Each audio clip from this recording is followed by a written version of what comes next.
So you stumbled on the Napalm channel.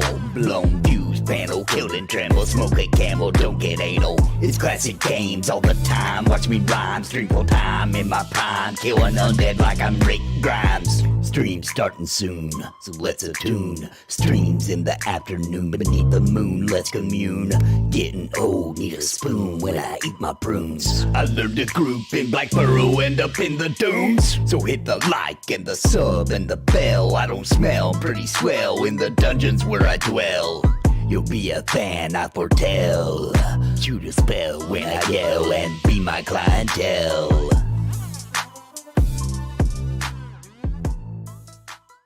Thank you to the members on YouTube and the subs on Twitch. Thank you all for joining the Nathan Napalm Nation. You help keep the lights on so I can keep streaming and pumping out content. I want to also thank the highest tier members for their epic support. Bounty Code, Jared Woodhouse, Daimlos, Sparrow, Farthest Reach, Random Rob, Gallery Moonsong, What's the Takeaway, Bad Wolf Gaming, Cobalt, Robert Daneka, Pip Pop, My Boot in Your Ass, The Crinkle One, Scruffy Bard, and Aaron Owen. Thank you for your highest tier membership.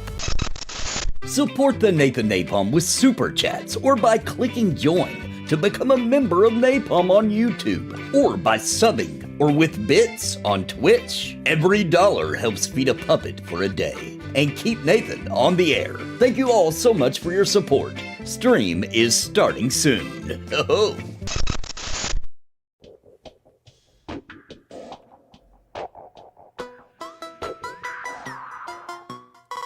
So you stumbled on the Napalm channel. Blown fuse panel, killed and tremble. Smoke a camel, don't get anal. It's classic games all the time. Watch me rhyme, stream full time in my prime. Killing undead like I'm Rick Grimes. Stream starting soon, so let's attune. Streams in the afternoon beneath the moon, let's commune. Getting old, need a spoon when I eat my prunes. I learned to group in Black Burrow, end up in the dunes. So hit the like and the sub and the bell. I don't smell pretty swell in the dungeons where I dwell. You'll be a fan, I foretell. Shoot a spell when I yell and be my clientele.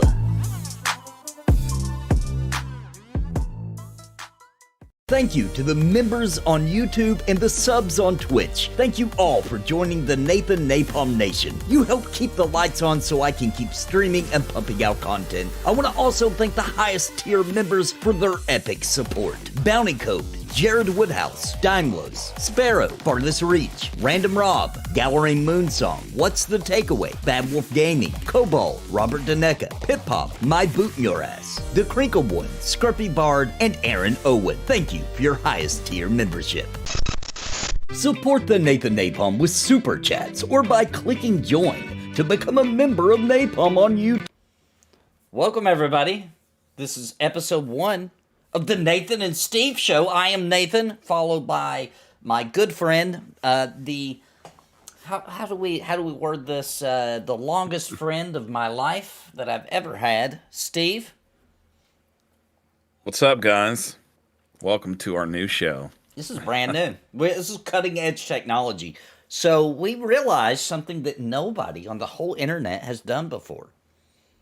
Watch and react to content on the internet. It's never been done before. So we're going to try this out and see how it goes. Just keep in mind that this has never been done before. So, yeah, who knows what's going to happen from here. Treading dangerous waters here. Uncharted territory. Uncharted territory. So we got a couple of stories we want to definitely cover MMOs and RPGs, but during this show, we're just talking video games. It could be consoles, it could be PC technology, it could be a platformer, it could be anything. Now, of course, because we like RPGs, a lot of the content's going to be that, because that's what we're interested in and what we're looking for and what we're thinking about, etc. But that doesn't mean that we're only going to cover that. We're going to cover any of the things. Yeah, and you never know what we might start talking about with an unscripted show like this. Very unscripted, yes. We may move off of a video game at some point just randomly and then get back to the video games. You know what I mean? And we can be guided by chat too. So if you guys are like, hey, did you hear about this? Or you guys could bring up a point as we're talking about something that we are failing to realize, etc. then you know the chat one kind of got us too. This wasn't shown That's on my correct. feed. Had to go to your channel. Yeah, it just started. It literally just started. You're here. You got here like as soon as I went live. I don't even think I had posted a thing yet. What's up, Vaughn? What's up, Grendel Reaper? What's up, Mr. C? And Scruffy Bard. And Gibo. Welcome, guys. And we are live on YouTube and Twitch and Kick. So, you got some options on how you want to view this. That guy said, what's the takeaway? You guys buy some Trump sneakers yet? Trump seen these? sneakers? Is that real? Yes, he released a shoe. He Dude, you really should look did. up a picture of it because it's hilarious. They're like $400 and they sold out. That was real. I thought somebody was joking. This is real. It looks like a golden Chuck Taylor kind of. Hang on, we're gonna look this up right here live. Let me get this pulled up so I can get to all the stuff we knew we were gonna talk about. All right, so like we were saying at the beginning, you never know where this is gonna go. So I'm gonna pull this up. Let's go get our tab ready for our research we're gonna be doing today. Oh my gosh, Grando Reaper said they're going for $5K on eBay. This is real. I believe it. 399 Yeah, it's real. gold Trump sneakers are about a lot more than shoes. Trump's high top sneakers sell out hours after launch. Trump debuts line of $399 sneakers. I thought this was a joke. I saw this morning. It's real. And I thought Here's it was the best a joke. part about it, dude. This is American history right here. This is the first president ever to release a shoe line. Wow. You know what? I'm looking at the shoe here. And I gotta say, It's hilarious, dude. I wouldn't wear them. They're a little too No gaudy, way. right? I like gold in video games, right? But in real life, you would never catch me wearing like some real gold stuff.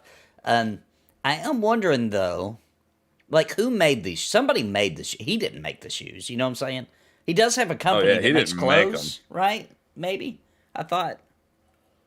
I mean, maybe. I don't know. He also I never looked too into that. he had apparently released last year digital trading cards. Oh yeah, he did do I that. didn't know He did about that. NFTs and stuff too. Yeah. An astronaut, a cowboy version of them. CIC Ventures LLC, a company that Trump reported owning in his 2023 financial disclosure, owns the digital trading cards, NFTs, and non-fungible tokens. So this is real. How many copies were there? Does it say? I don't know. I actually don't. I didn't really look that much into it, other than noticing they sold out. I just thought they looked hilarious. They got a little T Interesting. on the side. Yeah, a little T there, American flag. The design isn't too bad though. You know what I'm saying? Like, Yeah, I feel like I would see those in a display case at Yeah. a shoe collector's house. That's check what out I would think. What are they called? Something hilarious. They're called like T or Trump. Oh, I don't know. I don't know. I didn't see the name of them. They have like a little name. I of what they're literally called, but- saw this morning and just scrolled right past it because I just thought it was somebody being funny. You know what I'm saying? I Dude, didn't that's the think it was real. craziness of the world we live in now. Stuff like this. So is actually hopefully, real. just to be fair, I hope Biden releases some shoes too. Just to be dude, fair, please let the sneaker war begin.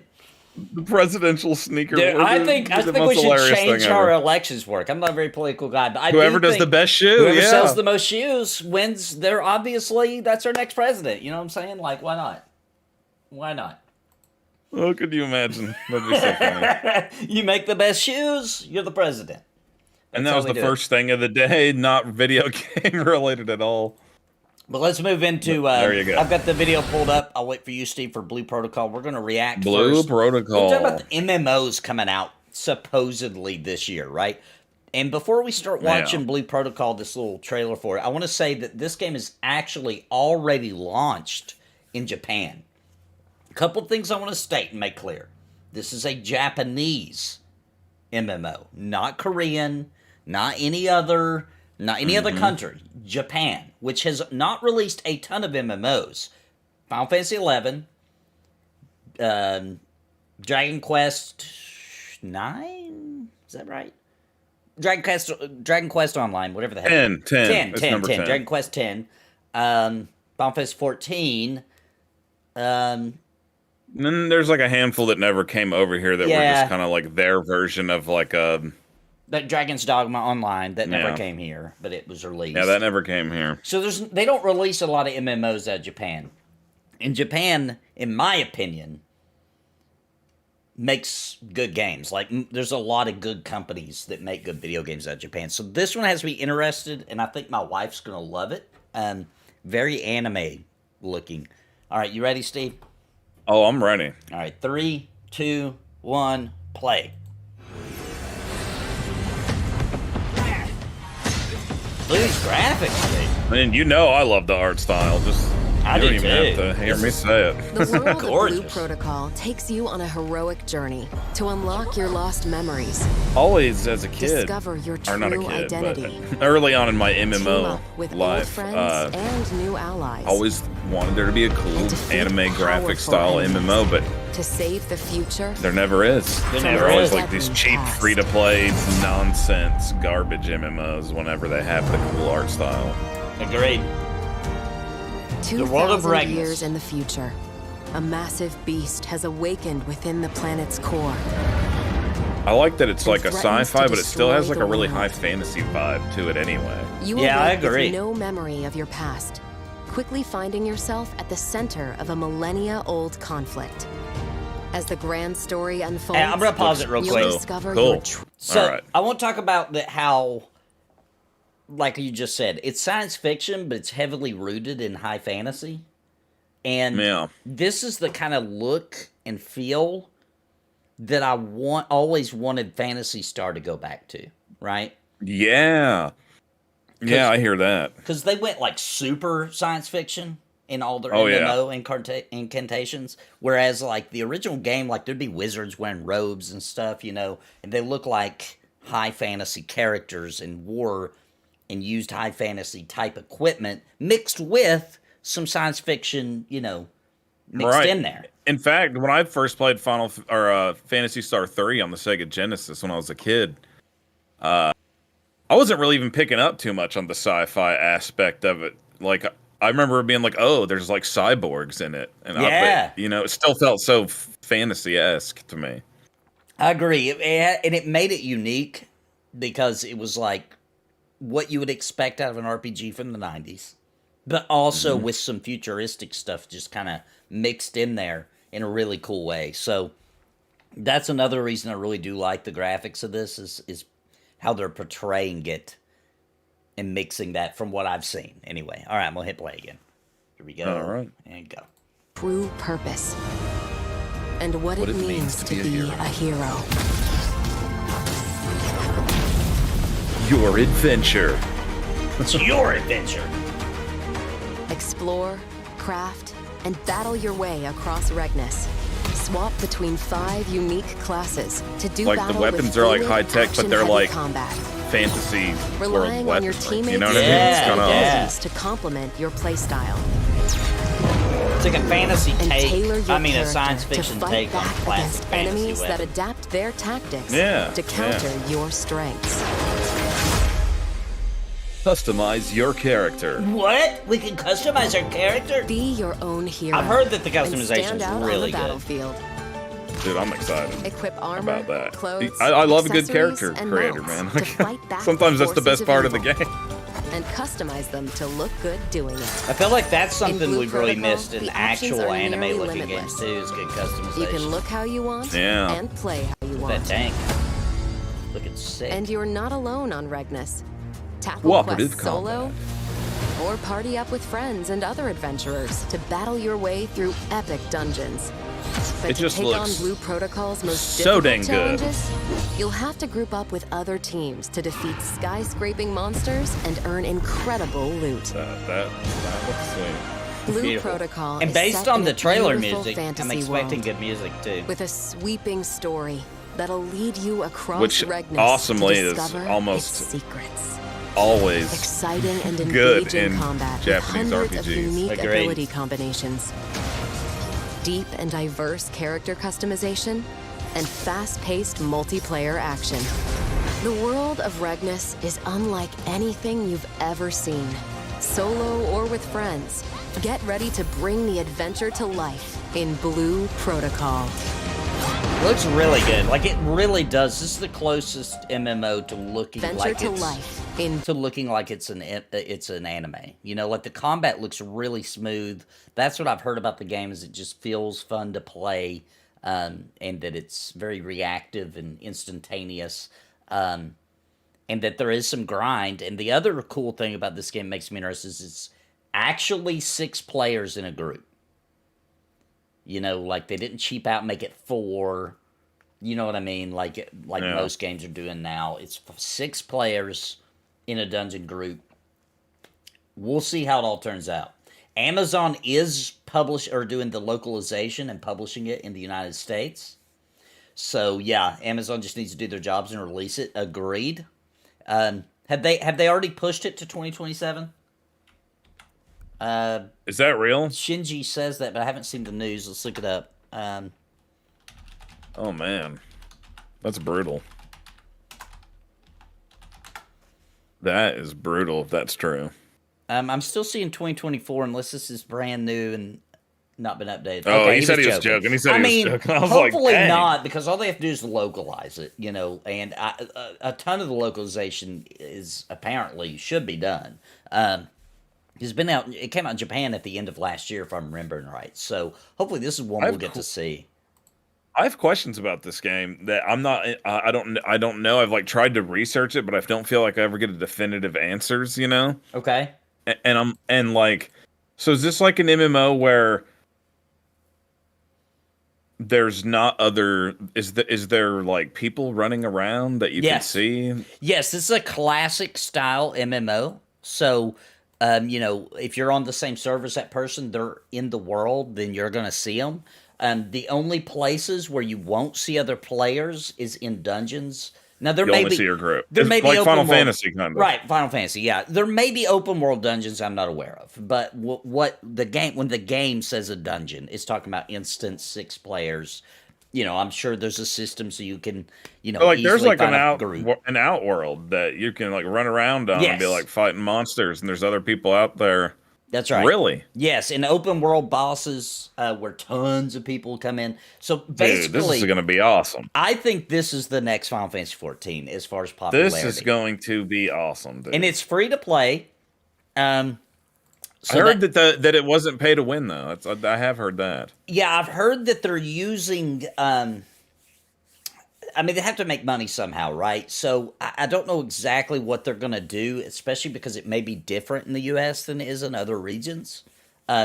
People were saying gacha mechanics. However, you play as your character, and there isn't like mercenaries or anything that I'm aware of or heard about. So I don't understand how it could be gacha mechanics. Gacha usually means you're collecting characters. At least that's the way I look at it. Well, it could also I think there may be that pets and it could also do with cosmetics. Yeah, and I believe there'll be cosmetics. I do believe that. No, gacha is pretty much means like you basically buy a ticket and you randomly get something. You don't. It's like gambling. So it's the new word for loot box, then basically the same thing. Yeah, basically it's the Japan version of loot box, because you don't actually buy a loot box and open it. You like, it's always a situation, I swear, in everyone I've ever played, it's always a scenario like this. It's like you make a wish up on a star and then the star comes shooting down and you randomly get something. It's always some crazy thing like that in gacha games. And no, Grando, this is a real MMO. This is not a lobby. When you're out in the world, you see everybody there. This is a real MMO. It was a lobby. That's why I've been so excited about it. And it's doing good in Japan. It looks so good. Japanese players are loving it, and that's a good sign because they're picky. It's going to release on the PS5 and the PC, and they can play together. So very similar to Final Fantasy 14. I do think this is the next Final Fantasy 14. That's 100% what I think about it. Oh my gosh, dude! I hope that it is. I think it is. I hope it's that good. I think it's going to be popular and it's going to do well. So that is Blue Protocol. I'm pretty excited about it. It may not be like... This isn't like my favorite style of MMO, as far as like instance dungeons and etc. And, you know, it's going to be faster leveling than... You know, we're not going to be out here grinding mobs forever and all that, which is what I typically enjoy the most. But for a brand new MMO that looks this beautiful and will have a big thriving player base and to have some fun in, I'm definitely going to be playing the crap out of this. I foresee. Same. Let's look what else is coming out this year. Apparently, Ooh, Throne and Liberty. Yeah, Throne and Liberty. All right, well, let's get that pulled up. This one, I got doubts on this one. I do too. I'll say. I do too. I definitely have doubts on this one. So this is a Korean MMO made by NCSoft. All right, you ready, Steve? I'm waiting for the ad to get done. Okay, there we go. Okay, 3, 2, 1, go.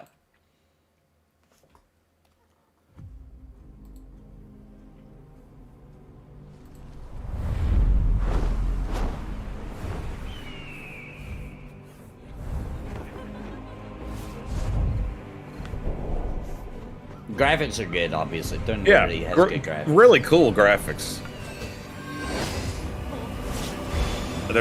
You're gonna actually see something in this trailer. I'll point it out right when it happens, and I'll be like, "Remember this thing right here," and then I'll say why. Okay. Or we can pause it. You can talk about it when we get there. Okay, yeah. That's even a better idea. Oh, dude. I'm getting BDO vibes from this game. Bad. Dude, that guy that just came and attacked him is the main character from that old game Overlord. Overlord, yeah. Where you controlled like the little goblins. It was him. That was him, dude.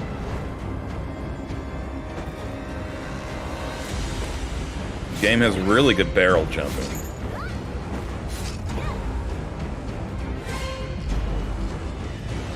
Traversing the land with the grappling hooks could be cool. Yeah, and realistic cemeteries. And realistic items that jaws open. Oh. And wolf killing. So, both games we showed so far are action combat's worth mentioning too. This was action combat as well. That ogre looks sweet. That's like every new MMO, pretty much. Yeah, it's the new thing. No, they show all these players all together. That makes me a little excited. Look at this. It's like a war or something that's happening out there. Yeah, they're fighting big old world bosses, I assume. Like, that looks cool. Anytime you see a ton of players, there's the PvP. I'm not gonna lie though, it reminds me of the original trailer for Lineage 2. Yeah, agreed. Just way better looking graphics. Agreed. Oh. Look at that guy. That's a cool mob though. Giant, you gotta have a worm boss, a giant worm boss. That's contractually obligated. So there's a giant. Look at the golem with everybody on it storming the castle. That's sick.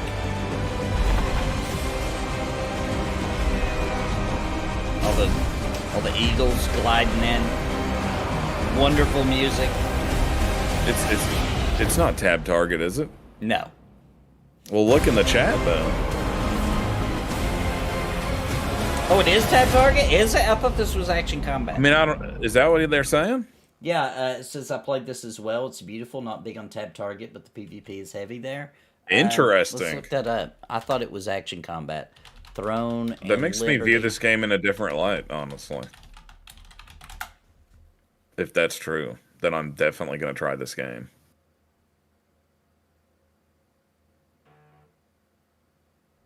If it's tab target but a hybridized with action, I'm not really that into that idea. Hybrid, yeah, it's a hybrid between action and tab targeted. So we'll see how it works out then. Could be. I like tab target. If tab targeting in an action game is just to like lock on, I'm all right with that. So what part was the part you wanted to talk about in this? I was thinking about a different game, so we'll get to that eventually. Sorry. Okay, no problem. So my problem with this game, I'm going to be quite honest, is I'm a little bit biased against Korean games, MMOs specifically, because not a single one has ever come out that I loved. It's funny that it has that lineage vibe to it. It has a you know? very lineage vibe, and Lineage 2 is probably the closest I ever got to a Korean MMO. But I mean, we didn't have a lot of options back then, so it was cool mainly No. because we didn't have a lot of options. At the time, when we played Lineage 2, it felt like it was the coolest graphics in an MMO, hands down across the board. You know what I mean? Oh yeah. Yeah, it seemed crazy that it could look that good back then. This could be a good game. A lot of things have hurt this game, like when they announced that you could do certain quests through AFK, like just turn it on and it would do the quest for you. But then everybody freaked out about it and they took that out of the game. So we'll see what happens. I mean, it looks beautiful. You know, the problem I see commonly with Korean MMOs is they'll build really good graphics and a really cool world, such as BDO, Black Desert Online, but the world doesn't mean anything.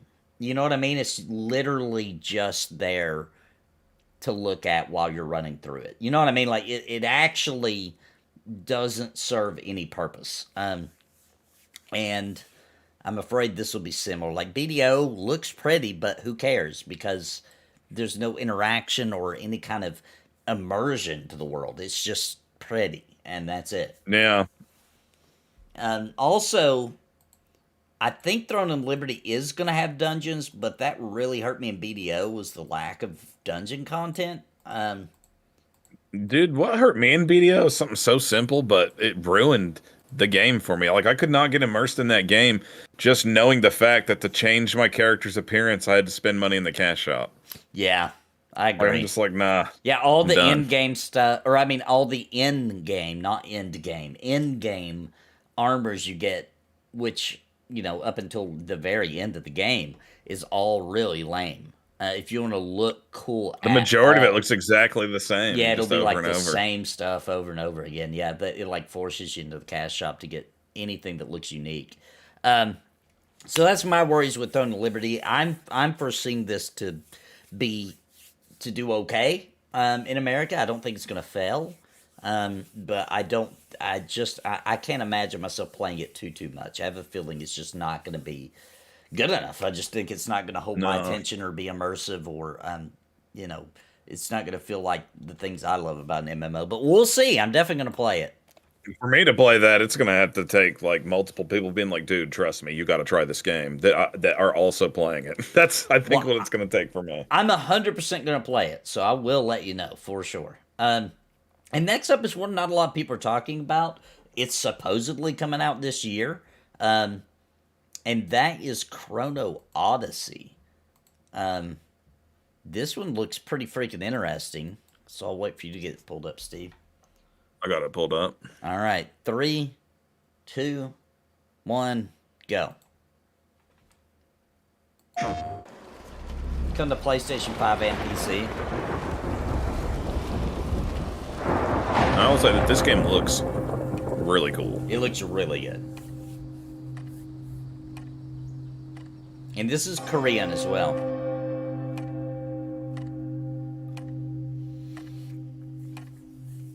But not NC Soft. Yeah.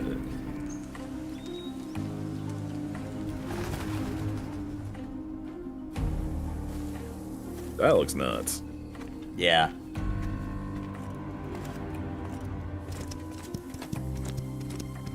The way that horse gallops looks really good. Great animation.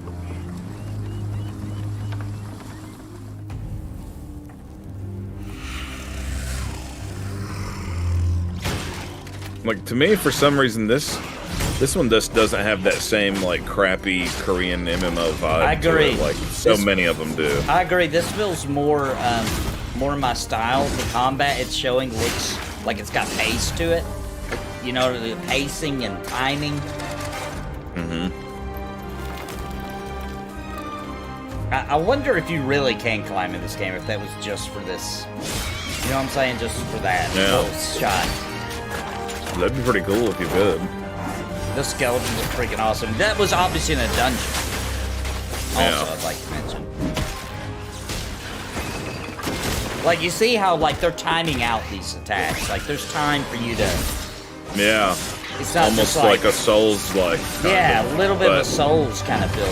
Not full, maybe, but with some strategy happening.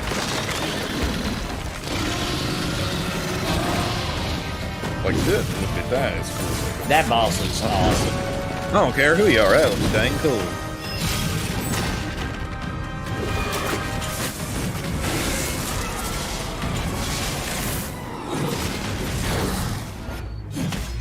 But I feel like the combat in this one looks way better. Way better. Unreal Engine 5.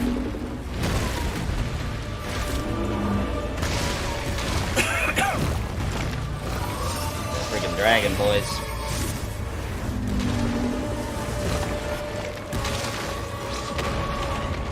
That is so sweet looking. Eye patches?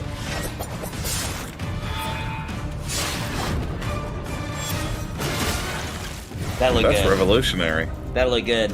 That reminded me of Dark Souls or Elden Ring, really big time. Whoa, that chick looks wild. Definitely a bad guy or whatever. Yeah, a Lich Queen, I bet.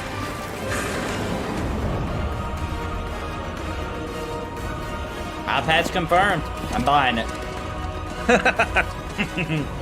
There's like some sort of like time travel element or something going on. Yeah. I think that might be the plot, is my guess, is like somebody's twisting time and distorting the world in some way.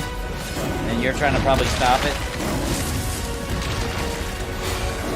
That's what I would think. That's what something like that, probably. Oh, that was a sweet wizard hat. It was, dude. Wizard. It was. You need a good wizard hat. You got to. So, Chrono Odyssey. I think that looks cooler.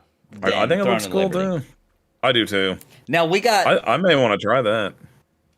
Also, guys, everything you just saw, though, although it had PlayStation branding all over, all the footage was captured on PC.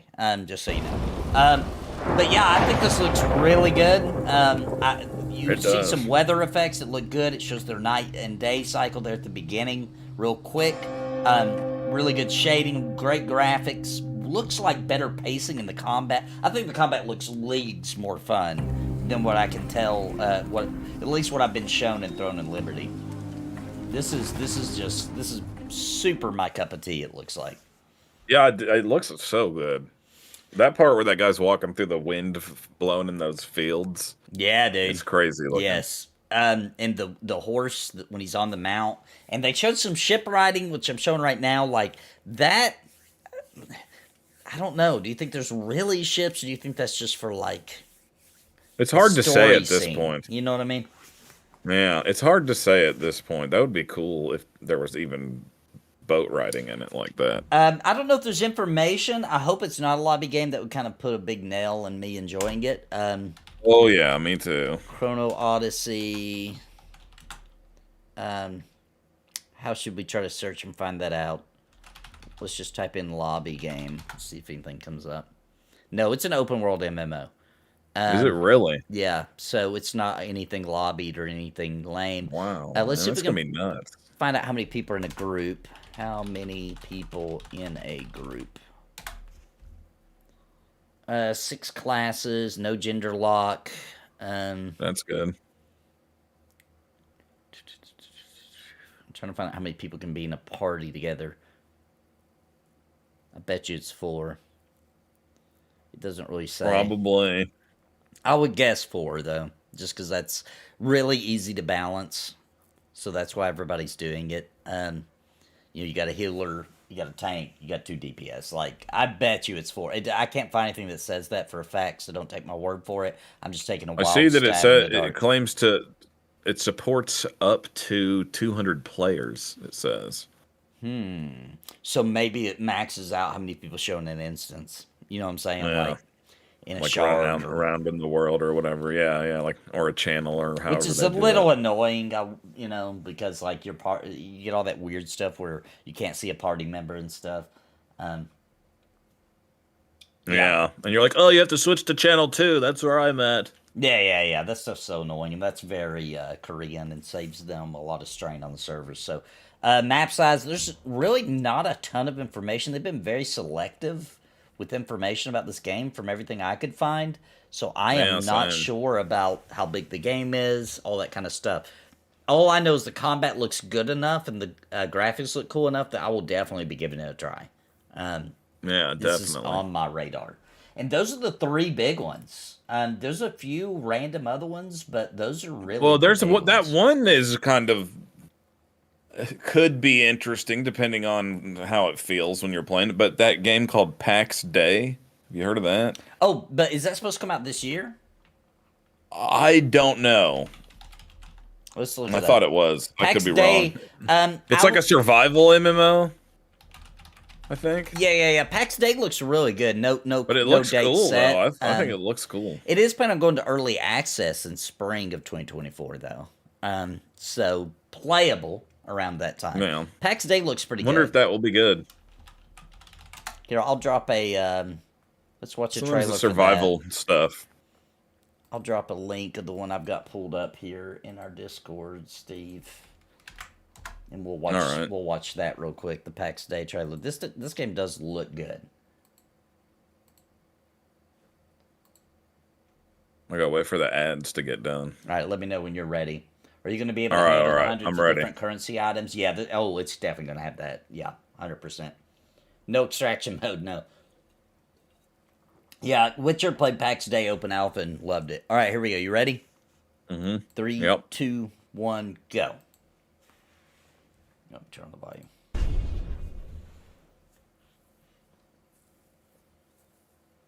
Even the smallest candle pierces the darkness like the sharpest blade.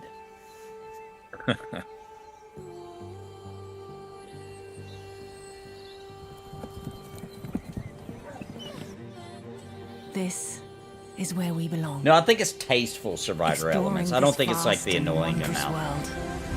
It's like leans way more into MMO. Its treasures call out to be discovered. I know you can build in it though. You can build like big time. crazy. Its ancient secrets beckon us. Anywhere. I've realized in Ever survival deeper. games the building and it makes or breaks it for me. Sometimes I hate how the building works, and if I like how the building works, I usually like the game. I agree. The further we journey from the safety of the light, That looks sick, bro. Look at the wizard with Greater the the torch in the back, rewards. dude. Oh my gosh. and the dangers. Yeah.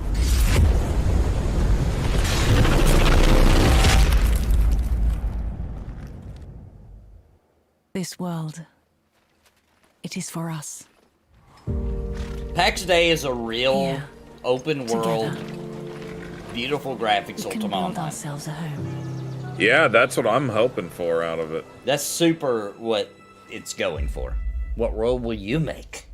I think that that's it could it. be cool. I want to try it. It does look good. It looks really good. I just hope I like the building. I hope the building is fluid and good. I'm pretty sure this is Unreal Engine 5 as well. The building looked really good, bro. I watched some streamers building, and it looked really good. Like, not annoying.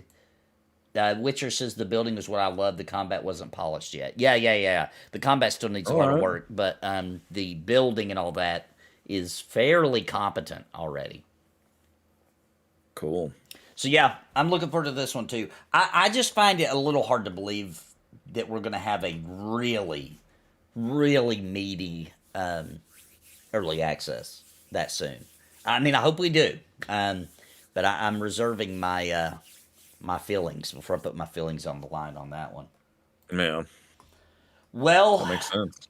the time has come for Talking us. about survival games, I did Yeah? just want to say, I checked out 2 survival games. I don't know why. I would just randomly got in a weird mood. Okay. And the first one I checked out was called Pal World. Oh, right. Okay. So this game's actually kind of fun, dude.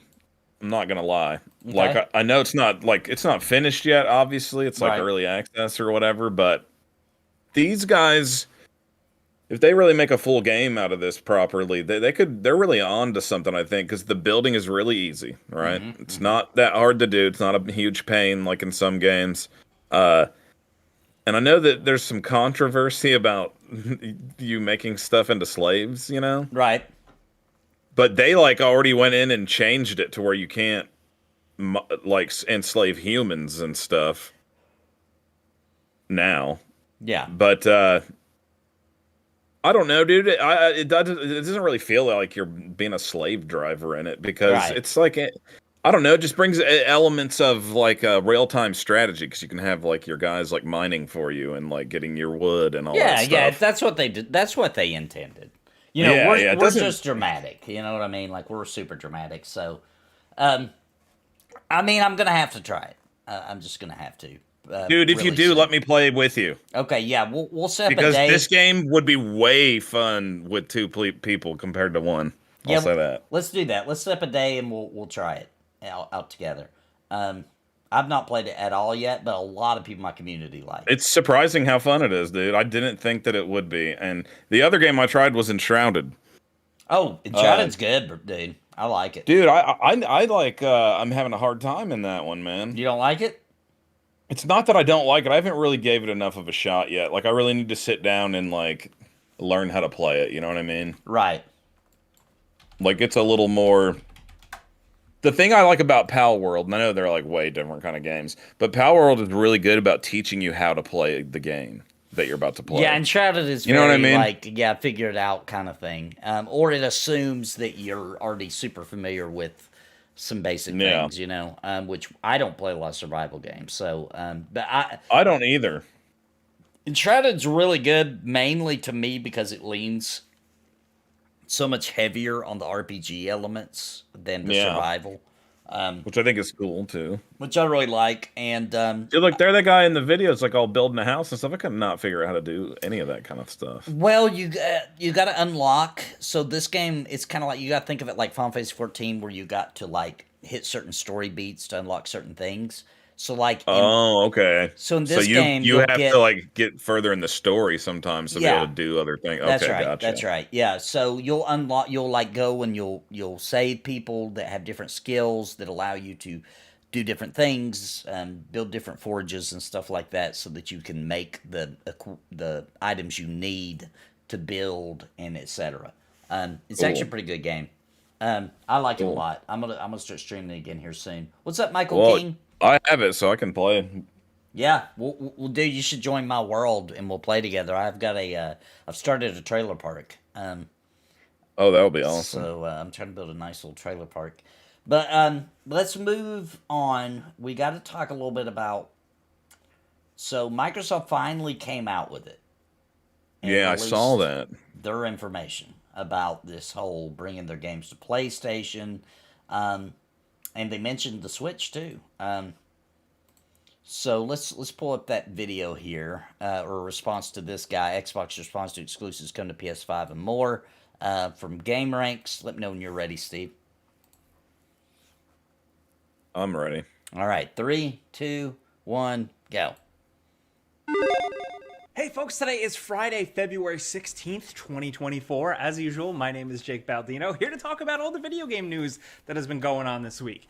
And we're jumping in with some hot, fresh news coming from Thursday afternoon or evening, depending on your time zone.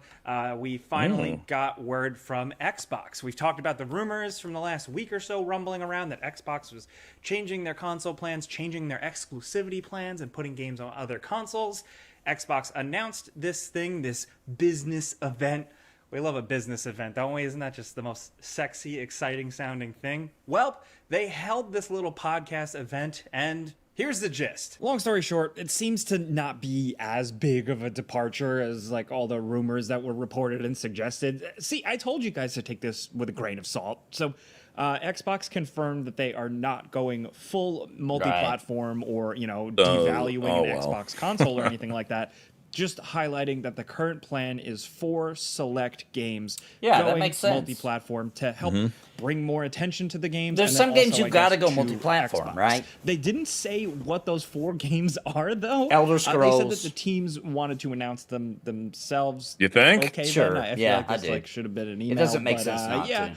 I think the obvious guesses for those 4 games are like Hi-Fi Rush and Sea of Thieves, at least, since those rumors and leaks sounded the strongest and they've been around the longest. And why not? But Xbox did state It'd also be a good time for specifically Sea of that Thieves games to like come to PlayStation Starfield and since- Indiana Jones are not on this list. Skull So and Bones between sucks the so bad. video that they put out and an interview they did with a major outlet afterward, there's kinda funny still that a lot of vague corporate speak here. Bottom line, to Everybody me always brings up is the Indiana it just Jones sounds game, like and I'm like, who even case-by-case cares about this basis game? Is still It's supposed to going be good, tough I to guess. deal People with. are They've really alluded to hyped in the for it, I past. guess. They've always kind of worded things with a bit of room for interpretation. Like, I like And Indiana think Jones, don't get me they wrong, still I just- kind of did that now, but I don't that's know. just me. Also, separately, they did announce that Activision Blizzard games are coming to Game Pass soon, which is a win, starting with Diablo 4 in March. So there you have it. But it's not all just Oh, businessy Diablo's coming to talk, Game Pass. future Nice. strategy stuff Yeah. from Microsoft and Xbox.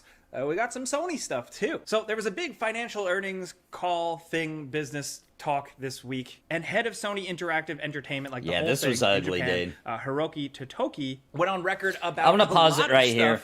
stuff, specifically. So we can really just talk about the Xbox stuff and but I do want to talk a little bit about this PlayStation stuff. So PlayStation's not going to release any major first-party games before March 2025.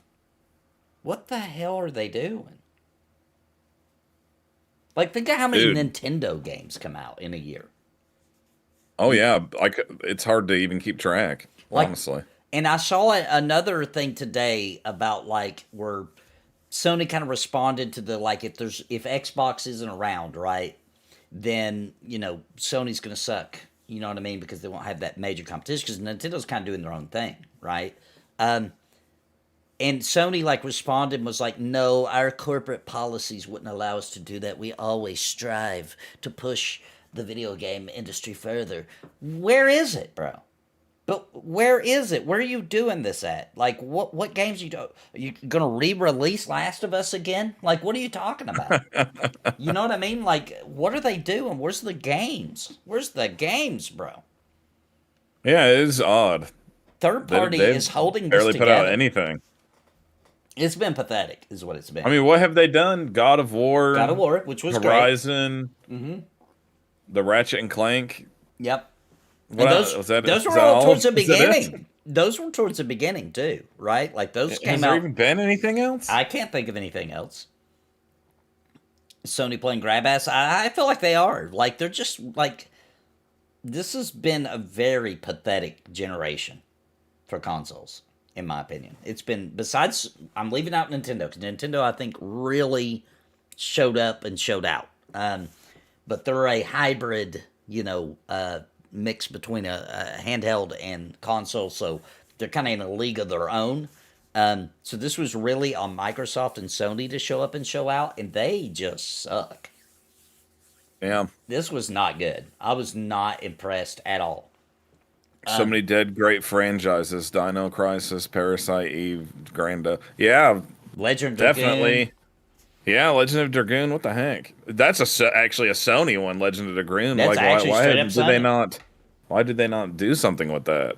It's Yeah. such a huge cult following. Yeah, like it's not their fault that like Capcom won't make. I think that's who made Dino Crisis. Won't make a new one, It is. or Square won't make a new Parasite Eve. Like, there's only so much they can do. Like they can kind of push them. Like, hey, we'll throw some money at it if you'll do this. But that's about all the kind of things they could do to try to convince a third party to do it. But Sony owns IPs, can make new IPs, and I feel like they're doing almost nothing.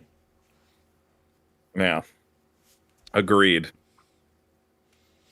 All right. Well, anyway, the Xbox thing, I don't see this as a negative at all. They're going to pick franchises that make sense.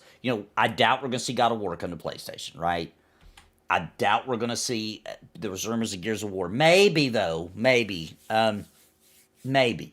But Oh, you mean Halo? You mean Halo? Yeah, Halo is what I was You going to said say God of next. War? Oh, I said... Well, no, God of War I do not think is going to come. Oh, Gears of War. Gears of Well, War. God of War is on the not God of War. PlayStation, Yeah, right? sorry, I You didn't mean mean. the I meant to Xbox? say Gears of War. Gears of War, I do not think is going to come to the PlayStation.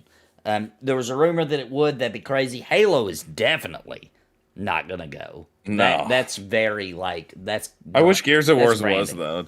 I'm not going to lie. I wish it was. That'd be like what I accidentally said. God of War coming to Xbox. Halo coming. Remember that to RPG they were PlayStation. making for Xbox that got canceled? What was that called? That who was making?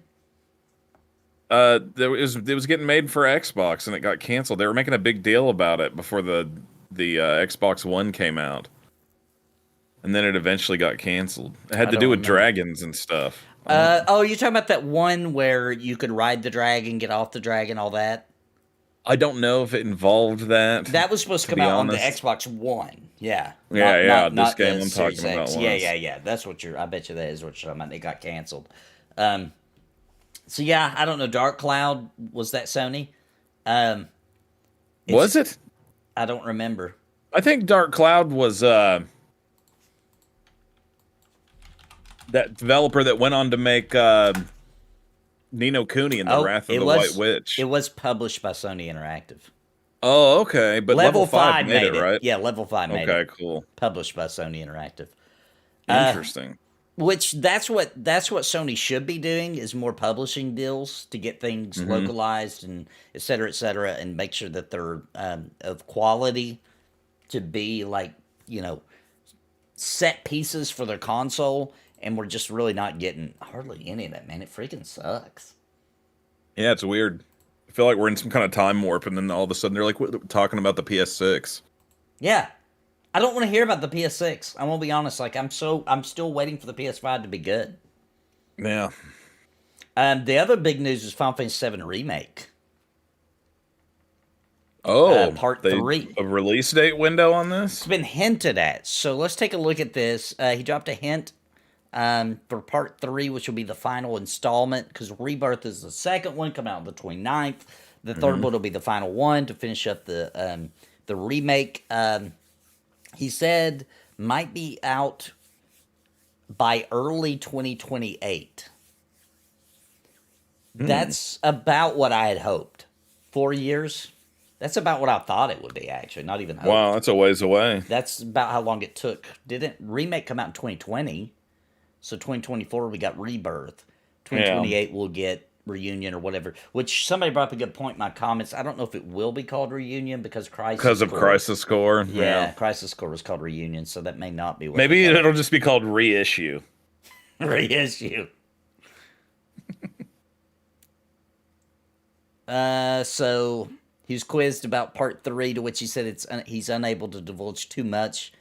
The development team has made progress on the script. We've already made progress on the script. We're thinking about certain developments.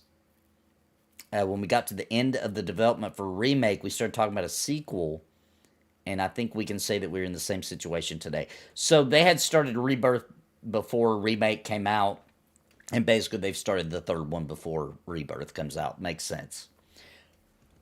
Yeah. Makes a lot of sense. Of course, they've started it. Yeah, 4 years from now, that feels about right. I'm so excited about that game. It's going to be awesome. I'm going to try to ditch life for like 2 days to start playing it. Yeah, man. I'm excited about Rebirth. This is my main thing. Like, everything that comes out after Rebirth, I'm not even getting much hype build up for until Rebirth is done. You know what I mean? Like, same. All my feelings on this right now. So that's pretty cool. 2028, 4 years. The only problem I have with that is that we'll probably I'll be dead by then. We might be. We'll be on the verge of PS6 by then, unfortunately. It'll probably be on the PS6. Oh my gosh, it'll be. That will annoy me. That's what's gonna happen. It's gonna be on the dang PS6. It'll be the whole reason why we want to buy one. It'll be a simultaneous release, I think. What do you think? It'll be on the PS5 and the PS6. What do you think? I don't think. Here's what I think. I think it depends on how well the PS6 has sold. Yeah, true. I think that if COVID wouldn't have happened and the PS5 would have not been impossible to get. Yeah. That there's a chance that they would have real quick upped it to be on PS5. That's a good point. We got a ton of like PS4 and PS5 releases because of the issue with PS5 being hard to get, where everybody already had a PS4. So we got a lot of that, way more than previous generations where they were doing releases back on the PS4 as well as the PS5. I don't think next generation will have that as much. Yeah, I don't think we'll see I think that was a sort of a rare thing Or to happen as much as it was happening. they may capitalize on the fact that they can pull off a release it like towards the end of the life cycle of the PS5, and then knowing they can release a full collector set with all three of them in one box set for $70 or even $100 maybe on the PS6 enhanced. That's probably exactly what they'll do. I could see them doing that. And probably even in between, they'll probably release it on the PS5. And then after you buy it on that, then they'll release a version of it on the PS6 that comes with like some kind of extra DLC that you can only play on the PS6. Then they'll release the trilogy that has everything. Yeah. Sunglass says, I can't get excited for Final Fantasy VII. The catering to a world audience bugs me. The censorship is stupid. People didn't fall in love with JRPGs because they catered to world audiences. I didn't. So here's the thing. I talked about a Final Fantasy VII. Me and Steve have talked about a remake of Final Fantasy VII for a long time. We didn't think post 9/11 world that a remake could be done the way that it is with the original story of them being terrorists. You know what I mean?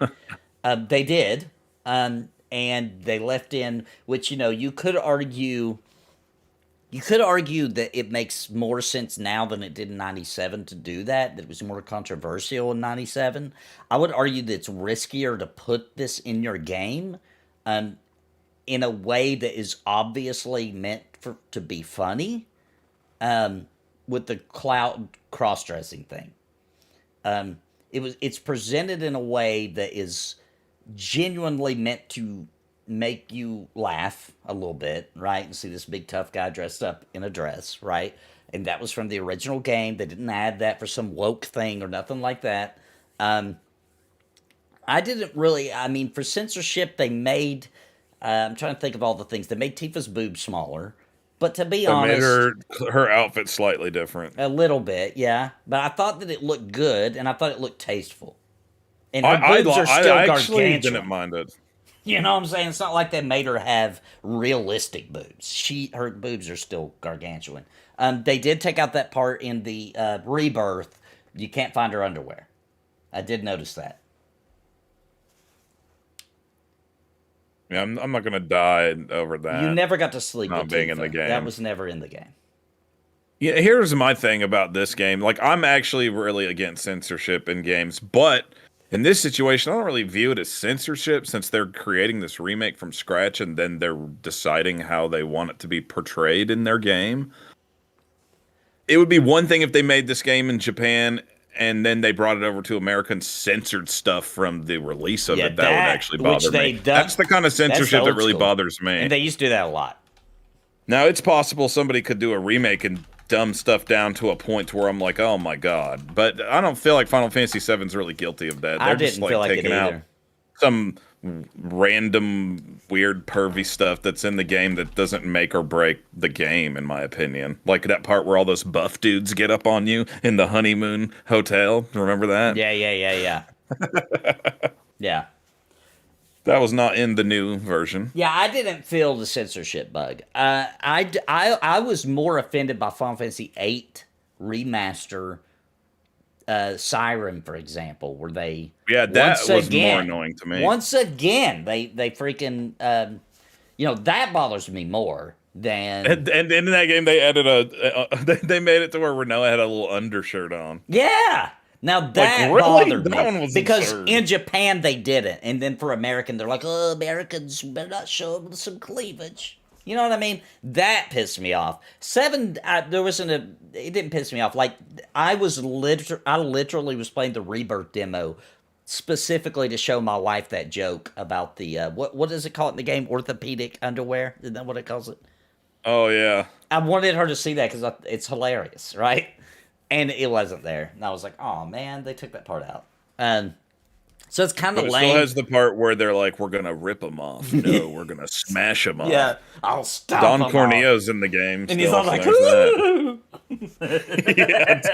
I thought what they did with his character was kind of funny. Yeah. So it didn't bother, the censorship so far didn't bother me. And a couple other things I want to talk about before we move subjects is... I a lot of people, I know Mr. C, I know a lot of people have commented on this, is that they feel like they overdid it with Sephiroth. I feel more like because they broke it into 3 chunks, they had to put Sephiroth in the first chunk, and not just at the very, very, very, very end. They set it up for it to be exciting for people who's never played it, but also exciting for people who has played it in the past. Did they overdo it with Sephiroth in too many scenes? Maybe, but I liked it. Yeah, it didn't really bother me too bad, just because in the original game, a lot of those Sephiroth parts is like when Cloud's like blacking out, or like weirding out, you know? Yeah. And that actually happened in the original game. You just didn't see whatever he was experiencing. Yeah, it just left it to your imagination. It would just be like, you know, and do that weird thing. Where now it's kind of gave you a little vision for some of it, or you would get to play out the vision like you did with the one part where you're chasing them through the fire. I liked it though. I'm so curious about this one, man. I think this is the ballsiest nuts. way to do a remake they could have possibly done, because they're leaving it up to things possibly being different. Do you understand how ballsy that is? You're talking about Final Fantasy VII, where they could have done a 1-to-1 perfect translation of the game in one game, right? Instead of splitting it up and extending it and adding more content, they could have just done a 1-to-1. Perfect, same combat, just pretty graphics. I would have been happy with that. I would have loved it. They could have went that route. It would have been the safest, guaranteed success route to go. But instead, they decided to flesh out more characters, add more character points and character arcs, add more story, and trick us again that we still don't know for sure the fate of Aerith. We should know. We've played the game before. That they've got us back not knowing for sure again. You know what I mean? That's ballsy, and that's cool, and that makes me want to get to that part. I want to see what happens to Aerith, and I don't know. I think it was very ballsy. I think that was, they didn't take the safe route. They took they're carving their own path with it, and I'm here for it so far. We'll see what I think by the end of Rebirth. Yeah, I'm pretty excited about it either way. Yeah, I'm gonna freaking love it, I think. I Now, can't wait to Grando, be I have a reborn. theory. This is my theory, is that you're going to be making decisions. They've already mentioned that in Rebirth, there's going to be parts where you can build up, like, I forget what it calls it, but friendship kind of ties to different people in your party. You'll unlock different abilities you can do with them and synergize with them, etc. for attacks. I have a theory that they are going to change it to where, depending on who you have kind of flirted with the most or gained the most appeal with, will survive. Whether that be Aerith or Tifa, and the other one might die. Or will die. That would be crazy if that's what they do. That's my theory. That's what I think. Dude, they should take it another level to where anybody could end up dying. And you got to remember that even if they just leave it and that is a story point that happens no matter what, the thing with Aerith, then they could now make it to where the old rumors of you could do this, that, and the third and bring her back. They could do that now as a secret. Oh, yeah. I mean, there's so... We go to the church and all that stuff. Yeah. Remember all those rumors about you could bring Aerith back and all this stuff? They could totally do that now. So I'm super excited about it. And they could do that too, Grando Reaper. The one you're closest to is the one that dies. They totally could do that too.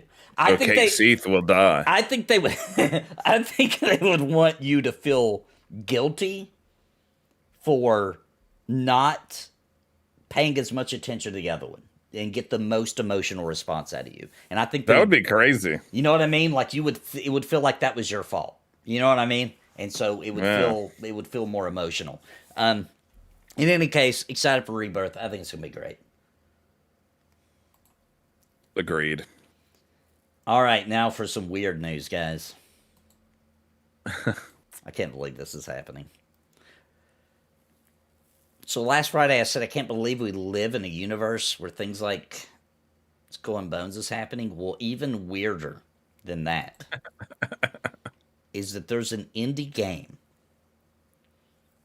that is basically a spiritual successor to the crappy Zelda games on Philips CDI. This is real. Yeah. So What's it called? The game is Arzette? called Arzette. Yeah, Arzette, the Jewel of Faramore, which we're going to pull up a trailer. But first, I just want to show real quick how crappy this Wanda Gamelon game was. Phillips got kind of like accidentally got the rights to make a Zelda game back in the day, and it is really bad. It is notoriously one of the worst games ever made. Wand of Gamelon. And look how stupid it looks. And now let's look at this game. All right, Arzette, the Jewel of Faramore. Those character designs in Wand of Gamelon are so The atrociously animations. bad. It looks like they made them in paint. Like it legitimately looks like they made this in It paint. does. It does. All right, here we go. Here it is. Here's the trailer. Oh my gosh. Look, they even I don't even copied the crappy cutscenes. But Like that these- looks better. It looks way better. Sorry, that gotta looks get the better. jewel back together and trap The him in that old cutscenes book, don't. right? The cutscenes. The He could get the jewel gameplay jewels. does. As you know, only a member of the royal family can rekindle the beacon. Hilarious. Wouldn't it be funny if this game's actually awesome? I mean, it's kind of tongue in cheek though. You know what I mean? Yeah. A bomb in a hard place. It's not really like that game is so awesome. Let's try to make our own. Bring me something. It's more like that's hilarious. Sorry, will ya? Let's do something that will be like that in a funny kind of way. That's the way I'm taking it. I think I'll play Yeah, Blade I too. agree. I don't Voice think acting. so.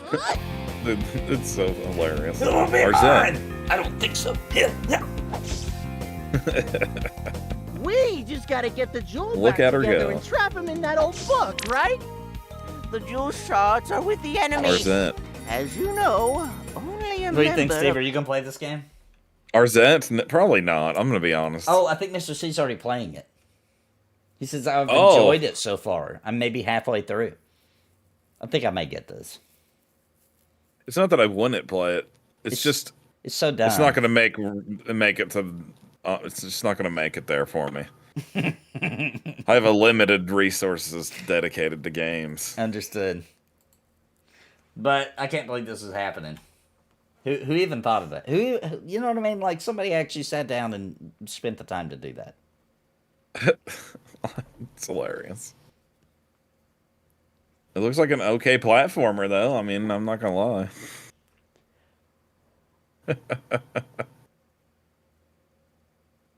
Play that on it like a Taco Tuesday. What is this? The true beauty of what RZ accomplishes or clicked when I started using the retro-inspired Switch and PC controller that Limited Run Games sent me. While the product name is vague, this accessory adapts the design and layout of the Philips CDI controller. Oh, Interesting. I saw that Limited Run will do stuff like that sometimes. Wow, that's kind of crazy. I've ordered quite a few games from them throughout the years. The only thing that sucks about it is like when you pre-order, it takes like forever. Yeah. Like you'll be waiting like 8 months. You almost forget about whatever you bought, and then it'll just show up one day, and you'll be like, "Oh, cool." And the other thing that's lame about it is that most of the time the stuff that comes out through limited run games is already available digitally, and then you still have to wait like 8 more months to get a physical copy of it. Yeah. But it's worth it if it's something you really want to have physically, obviously. Well, that is really weird. I can't believe that happened now. It's beautiful, man. It's beautiful. At least it's not AI art. Yeah, I'm pretty That's sure the future, man. I'm pretty sure That's they what it's animated going to be it in themselves. the future. Everything's gonna be AI art soon. Imagine They're trying. typing that in. Animate a crappy sequence of a sword fight in the style of Wand of Gamelon. All right, there's a game you want to talk about, Steve. Yeah, and there's a particular reason I want to talk about this game. Okay. But I'll let you guys see the game first. All right, let me know when you're ready. Oh my gosh, are you joking me now? What is going on with my YouTube? It's acting crazy. The Gollum Dude, now Switch port. Is that real? Doing a tutorial now on how to watch a video. Is it really? Are you serious? Yes. This is crazy. Dude, somehow you actually turned on tutorials for YouTube. I don't know how. Okay, I'm got it ready now. All right, Got it ready. Here we go. 3, 2, 1, go.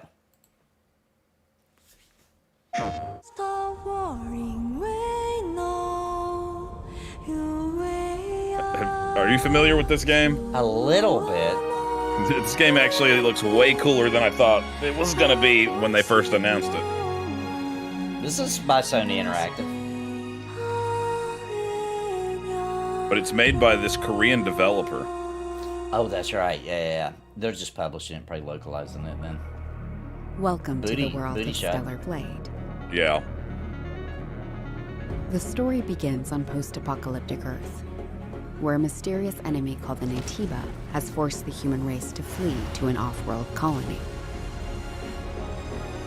Players will take control of Eve, a member of the 7th Airborne Squad. Her mission is to save the planet by defeating the Elder Natiba. Okay, hang on. I'm gonna pause it real quick. All right. Let me bring that back just a little bit here. Okay, right here, at 56 seconds. So it was just now giving us a setup for the story. Let me tell you guys something. The real story of the game is on screen right now. That booty. This is the actual story. Right you actually are right in a way, and that's why I want to talk about this game, but I'll let us finish the trailer first, and when you see why you're right, it's kind of funny. All right. that you're saying that. Okay. Here we go. All right. Here we go. Go. All we must do is complete the mission. While most of the 7th Airborne Squad is lost during their descent from the colony, Eve soon meets 2 new companions.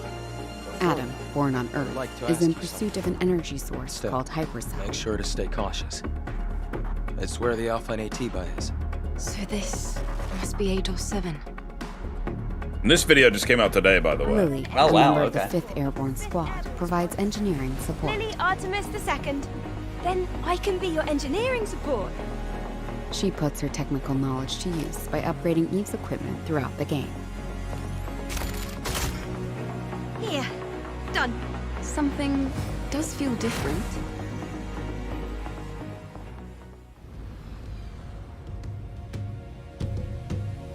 This is Zion, Hypercellulite. a city built underneath the wasteland by the last human survivors on Earth. A whole city underneath the wasteland. Eve is called Angel by the survivors and is an object of both awe and fear. I'm not selling anything to you.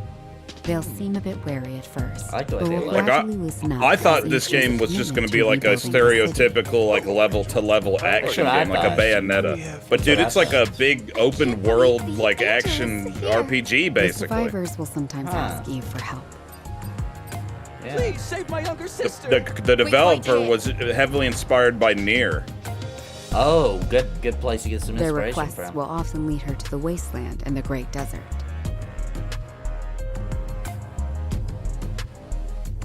This place has been overrun by Natibas and malfunctioning machines and robots. A supply camp in a place like this. See You'll a lot of occasionally different armor find supply changes in stations different set up by scenes, too. previous airborne squads. Yeah. It actually has a bunch of each camp, outfits in the Eve can game that you purchase can various get. They saw consumable Nier and items. said this needs more ass. That's what Mr. C says. Acquire new skills.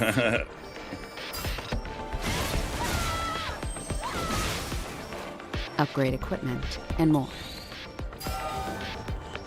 She can also take a well-deserved break to restore her health.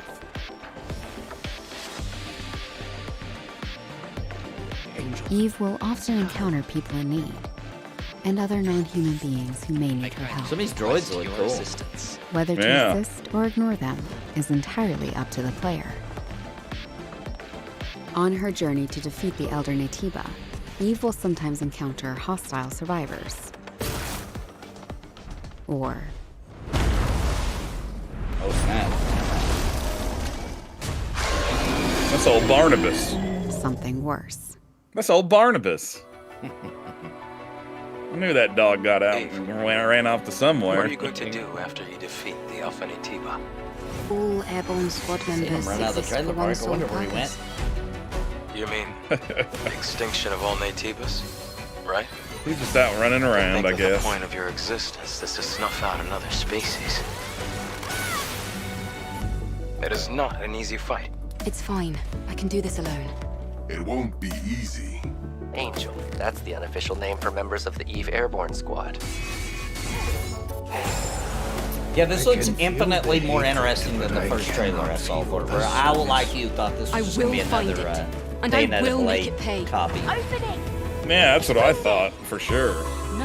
But this actually, the guy who developed it, to hear him talk about it, he was like really trying to make an awesome game. It's a collapse!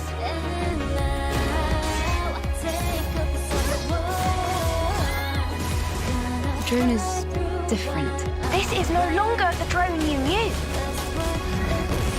Some of the gunplay looks good too. Yeah.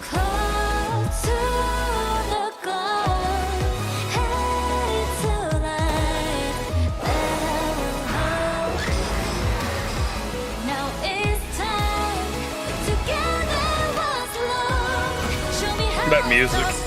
I know. You know what I hear when I hear that music? I hear What? copyright strike.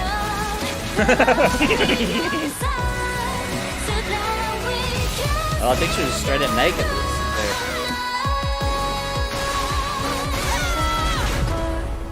Yeah. I didn't hear enough Udios. I know. Not enough games has enough of those. So Stellar Blade. So before you say anything about the game, another thing that threw me off when this game was announced originally was I could have sworn there's already a game called almost the same thing. Wasn't it called like Stiletto Blade or something? I swear there was. That sounds familiar to me. There was that one game that came out called Steel Rising. I don't know if that's what you're thinking of. I don't really know how to spell stiletto. Or wait, maybe this is that game and it got changed to that. I could have sworn. Because I'm not seeing. I don't see anything either. Wrong. Anyway, okay, go ahead. So, everyone, even if this is not the kind of game that you normally would play or even want to play, everyone needs to buy this game. Everyone needs to support this game. Okay. This developer was pressured to tone down the protagonist and make her not have a booty and make her ugly. They want her face to be uglier. And he stood his ground and was like, no, I'm not censoring it. I don't care. This is how I want the game to be. And he basically was like, when I play video games, I like the character that I'm playing as, regardless if it's a male or a female, to be attractive. Nice. Which is some true. hideous beast. For We were just talking. Amen. We were just talking on here about how about making game characters beautiful again, because they always make them so ugly now. Yeah. Like this is buying this game is a vote to be like, see, we do want that, Yeah. even though you guys tried to push back and make them change it. Because let me tell you something. This whole thing of like, let's make our character ugly so it's more relatable to people, to the average person. That is more offensive than just making the character look good. Because we heard you say that. Now we're like looking at the character like, wow, this is what they think I look like. You know what I mean? Like, you're saying I'm ugly, and now you're making me play an ugly character because you think I'm ugly, right? Like, that's more offensive. Yeah. That's even more offensive. I don't want to be no ugly piece of trash when I play a video game, unless there's some reason that it makes sense that I am one. Dwimble said, I have a mirror if I want to see ugly. That's right. When we play a video game, we want to make or play a representation that isn't realistic. You know what I mean? It's also really not fair that the video game industry gets treated like that specifically about how characters look like and stuff. Because, I mean, if we're going to be like that about video games, then we also need to be like Hollywood. We only want ugly actors and actresses from now on. No attractive ones. Right. That's just not right. You know what I mean? Like, why aren't we doing that too? The same reason thing. it's spilled over into video games is because of Hollywood, etc. Like, those things just spilled over. It's not like they invented it. You know what I mean? Yeah. I'm still here. Don't worry, guys. So you were right. Who said that? Somebody nailed it. Where'd you say that at? Was it Stellar Blade? Was that the game I was thinking of? What's this game called? No, this game is called Stellar Blade. Scarlet Blade. Thank you, Grando Reaper. That was Scarlet Blade. That was I don't know if I'm familiar with that one. What is that game? I don't know, but it wasn't like this. But it had a pretty looking female, if I remember correctly. I'm gonna look it up and see. Oh, okay, gotcha. It was. But yeah, I just think we need to support games like that take a stand against that kind of crap because it's just getting old, man. Yeah, Scarlet Blade was like a really pervy MMO. That's what it was. Oh, I know what you're talking. Dude, I know what you're talking about now. I remember that. It's not live anymore. It's gone. Yeah. I tried to play it the other day. That's how I know. This looks really good. And here's the thing: when is this game supposed to come out? This year, I think. Let's see if we got a launch date.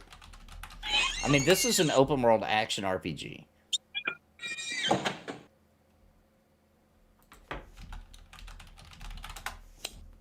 April 26th. So, yeah, in a couple of months. Dude, I've got it pre-ordered. Yeah, I may check this and game out. Other people are buying this game for the same reasons too. And it's the #2 best-selling pre-order on Amazon right now. Yeah, just for that statement alone, like, no, I'm not just going to bend to the weird narrative that you guys are trying to portray. That makes me, like, quadruply likely to get this game. Also, it unashamedly holds the camera right and centered to the ass. You guys notice that? We've been waiting for this for a while, guys. Come on, now's our chance. Oh, boy. Okay, so, what do we have next? Oh, yeah, let's talk about Sandland. Yeah, I'm interested. I'm not 100% sold. I mean, I think it'll be all right for sure. But Artwork alone, it looks great. That's the reason that I'm into it. Are you able to watch it from there, or have you already seen it? I've seen it, and I can still see the stream. Okay. I'm gonna go ahead and play it. Let's check this out. Called Sandland. In a distant future, humans and demons live together in a desertic world deprived of water. Sandland. To restore the balance to the world, the fiend prince Beelzebub forms a strange trio with his chaperone demon thief and the human sheriff Raoul. Together, like they will that set Akira off on an Toriyama epic art journey style. in search of the legendary spring. And Welcome I actually to read the Sandland, manga of this an that came out immersive and forever exciting ago. Action RPG. We based talked on the about this manga on by Game Akira Geeks a while Toriyama, back. the creator of Dragon I think Ball. we did, yeah. We just didn't have this much. In this overview of Video of Sandland's it at that gameplay, you will discover its environments, gameplay systems, and unique elements that will make your adventure But it actually unique shaped up and to look pretty memorable. interesting, I think. I'm not a huge fan of vehicle combat in games, but maybe I'll like it in this one. In Sandland, you play as Beelzebub, Fiend Prince. In every step of your As long as it's adventure, better you than will be Project accompanied Horned by Owl. Thief and Rao, who will support you in and out of combat with unique skills, as well as advises during your travel. Did the demon village Yeah, always used to be it looks where it is awesome. now? As far as I know, there is no record of us moving. Staying in one spot for so long is a sign of good governance. The long-lasting desert is yours to explore. Encounter I like that unique box. creatures. Meet the mysterious Anne, but beware of a challenge that awaits. The King's Royal Army, commanded by the Supreme Commander Zeu, is coming. The end is only the beginning. Beyond Sandland lies a greenish world, populated by even more unique and dangerous enemies. Be ready to advance in this adventure. What's the combat like? Is it action? Careful, Yeah. your first fight is coming. Here we go. Fists up. I locked on. In action combat, Beelzebub is a ferocious fighter Ultimate that has punch. access to light and heavy attacks, which can be chained both on the ground as well as in the air. You can punch a dinosaur right in the face in this Don't game. forget to dodge in Or midair in the gooch. and Pretty sideways. sure you got him in the gooch there. Right in the gooch. Sometimes get closer to the enemy silently. And it has sneaking up stealth attacks. Oh man! As you progress You know in it's your gonna have journey, that one you will part in gain the game you points have that can to be stealth, spent and to that's gonna unlock take me forever to Beelzebub's clear. skills. You will be able to power up special skills, such as the ability to turn your body to metal, or even dark I hate games release. that the whole point of them is to be a stealthy person. I'm so bad at being stealthy. That hurt, you stupid jerk! Don't forget that even the strongest fiend needs a power-up, so manage your Me supplies. too. I'm also bad at driving parts in Grand Theft Auto. Consumable items can increase your attacks, defense, and help you I recover hate those, power the of missions you darkness. get where it's like so you have make to catch sure the to other guy stock up. driving, and I'm like, come on. You know what I'd like to do? Water is an I'm gonna pause this important real quick. resource. I would like for driving parts that are like, you know, like additional, like where it's not the whole game. I'm not talking about a racing game. This would obviously be cool for a racing game, but wouldn't be as complicated. I'd like to have a setup where, you know, like when it gets to the driving part, I only have to reach and grab it. Where just I'm holding the controller, right, and I'm playing Grand Theft Auto, and then I get in a car, and an automatic thing just comes out from under the TV and puts itself right in front of me, and there's a steering wheel, and the gas pedal and brake also comes rolling out onto the floor right at my feet. You know what I'm saying? And then you just lay the controller down and you start driving. You know what I'm saying? And then as soon as you get out of the car, it automatically goes away. You know what I'm saying? And then you just pick up your controller again. That's what I need, and I would really legitimately enjoy driving parts in games at that point. Yeah, me too. That would be a lot better. Unfortunately, we probably will never see that. Yeah, and I'm too lazy. We may so... see a version of that, like using augmented reality, kind of. True. And will be consumed to heal your health. Of course, then in I guess case you are about to you be might as well defeated. just be playing a VR game and be inside of a car, I suppose. All vehicles in Sandland have unique features. A ton of different. The jump bot will bounce type over high cliffs. The hover car can float Yeah, over all those water to different cross vehicles and dangerous stuff, rivers. too. And the battle armor can move heavy obstacles to open blocked paths. Remember, you can carry nice. up to It's got 5 like a little wheel capsules, with a bunch each containing a under vehicle at any capsules. given time. So plan ahead according to the situation and Oh, play style. kind of like in... You'll probably find traveling merchants on the main roads. Vehicles will not only increase the agility while exploring, but will also prove to be very useful in battles. With higher firepower, mobility, and resistance, vehicles can stand up that's against kinda huge cool how you enemies got up and at the tank turret. groups that Beelzebub alone struggles to defeat. It looks pretty cool, I think. It does look cool. Who's making this But again? be careful. Oh, shoot. Who is If a making it? vehicle is destroyed Is in it Bandai? combat, you will I bet go it down is. with it. Bandai This Namco's is where been on a roll. customization comes in. Yeah. I'm Ann, and it's They're your gonna hit it lucky big day. with Blue I happen Protocol, to I be an bet. ace mechanic. Yeah. Your new ally, Anne, will help you to build, upgrade, and equip your vehicles.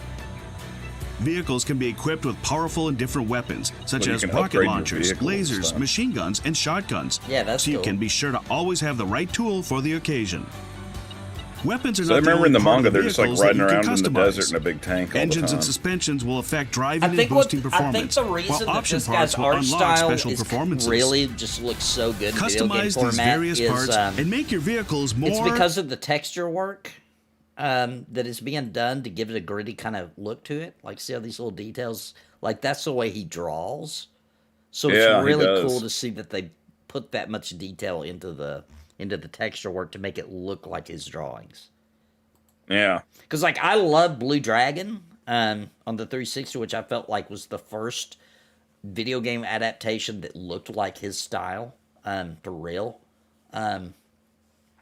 And I thought it was awesome, but, you know, that was a couple generations ago, and they couldn't put this good of texture work in there. But they came close, I feel like, for that time. various parts and make your vehicles more... This one definitely might be the most detailed. Yeah. As far as that goes. With his style. Don't forget to upgrade vehicles to increase their durability. And for anybody, I also want to say that I'm looking at these vehicles, and you know what it reminds me of? Metal What? Slug vehicles. Oh, yeah, they kind of do. It's kind of got that same aesthetic. You're right. Metal Slug. Those are fun. Those are good games. Could have cat mess. Yeah, it really does remind me. I just looked up important Metal thing Slug. in It the does. exploration It and very battles much looks is to like unlock skill that kind trees of- for your friends. Those kind of Ral machineries. will temporarily and tanks and support you stuff. during fights by riding on the tank and attacking enemies. While Thief's talents will be evident outside of combats, as he helps you get additional items or hunt Sandland. for rarer loot. Santa Claus version. Anne also has access to her unique skill tree, which will focus on making your vehicles more efficient and powerful. Yeah, this looks good. Altogether, the team will Yeah, triumph over looks the pretty greatest cool. dangers. That's a sandfall. Town stuff. Hideout, Oh, you can make. woods, or You can make your own cider style. home? Is that what they're saying? Really? Yeah. When starting out, Spino may not have many citizens, but Oh, it you has the build your own potential to city. grow. Furniture. Oh, maybe. cool. So this is perfect. You like invite people to it and grow it. Nice. This is one picturesque town. So we'll As see you complete coding side vibes. quests, recover items, or defeat enemies, Which sometimes the those town are will awesome evolve to the next games. stage. I loved that and about you can Skies of purchase rare Arcadia. components, hire new services, and allow new opportunities for adventures. Oh, you can build it into a huge bustling city. More adventures Ready for await you in the Sandland. Oh, there's Sandland racing world. in it too. it Oh, looks like. cool. Join races to test your vehicle speed. Try bounty hunt or battle arenas to put your strengths and abilities to the test against strong bosses. Yeah, this could be cool.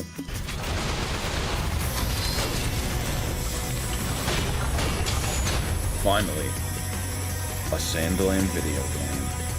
Looks Step like they into went. a world where your Looks like adventure they went is to dictated by painstaking your levels to bravery try to make and it actually imagination. be a cool game. Time to Yeah. embark Well, what's really on an interesting to me epic about adventure.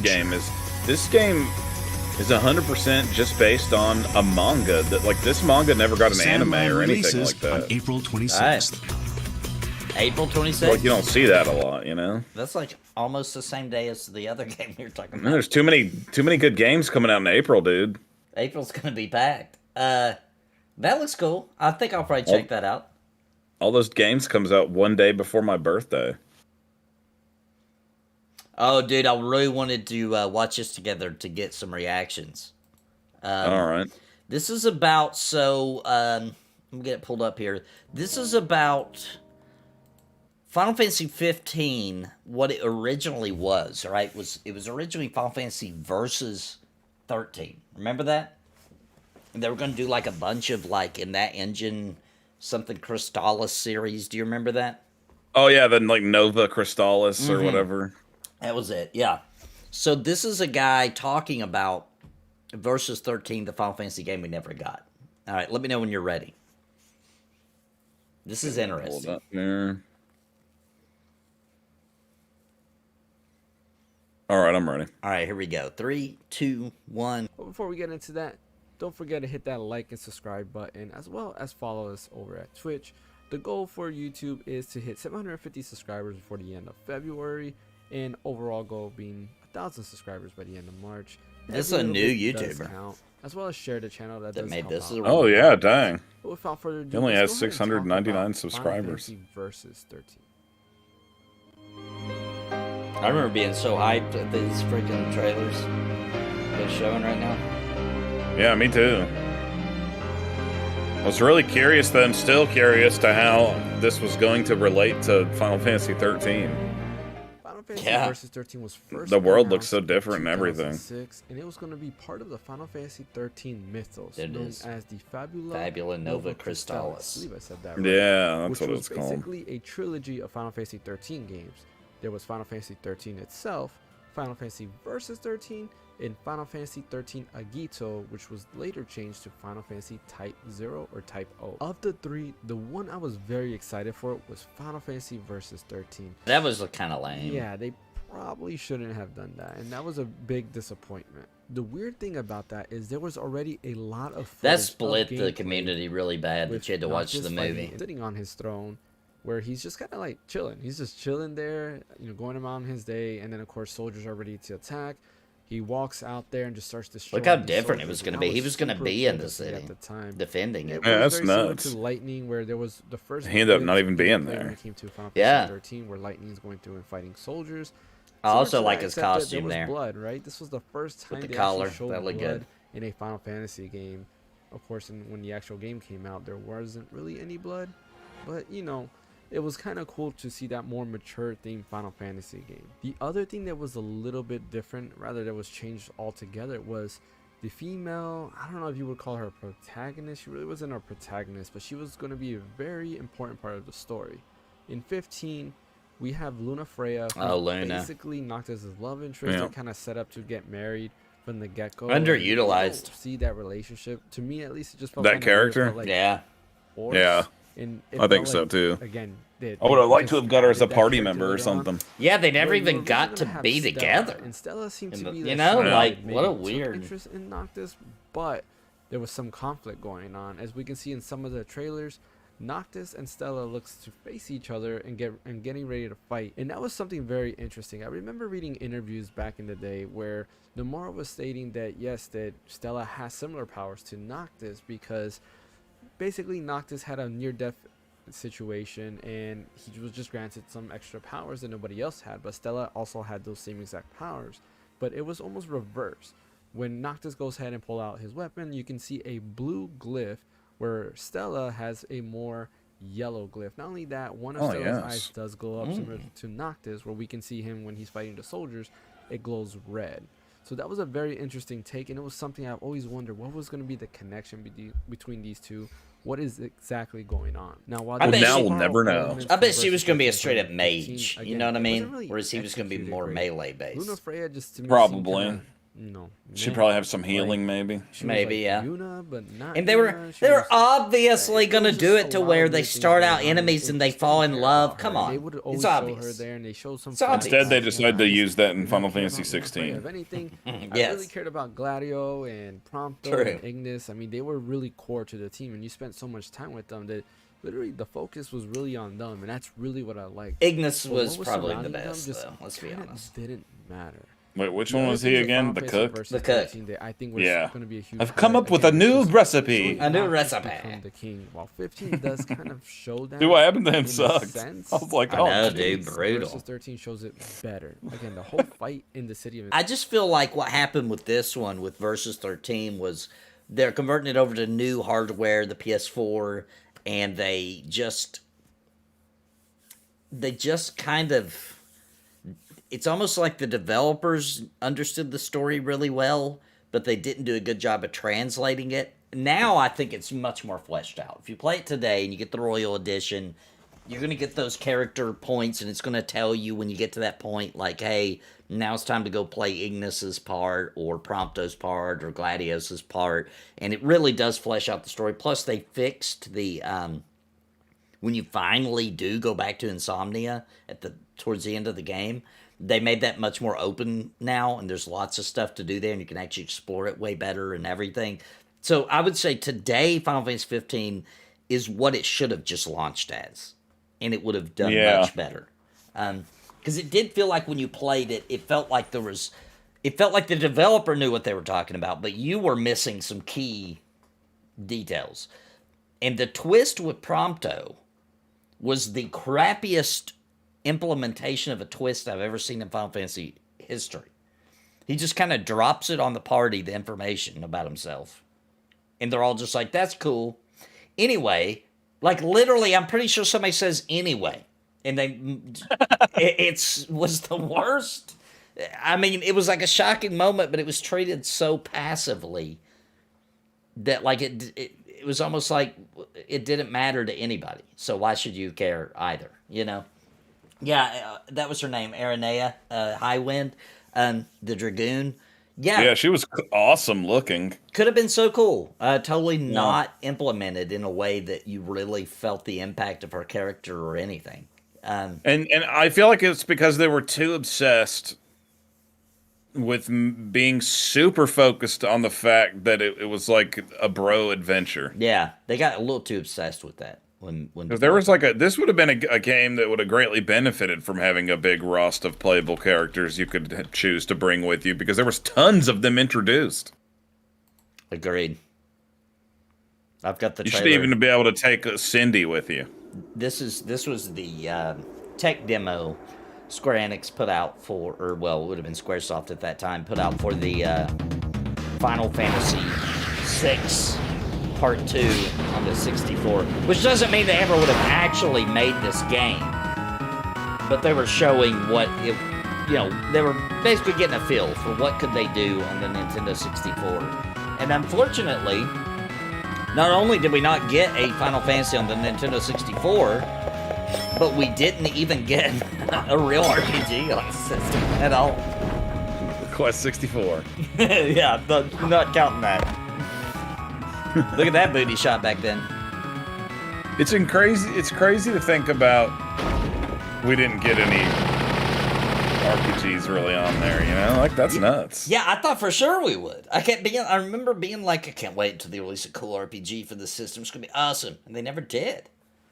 They never did. They look at Shadow. Yeah.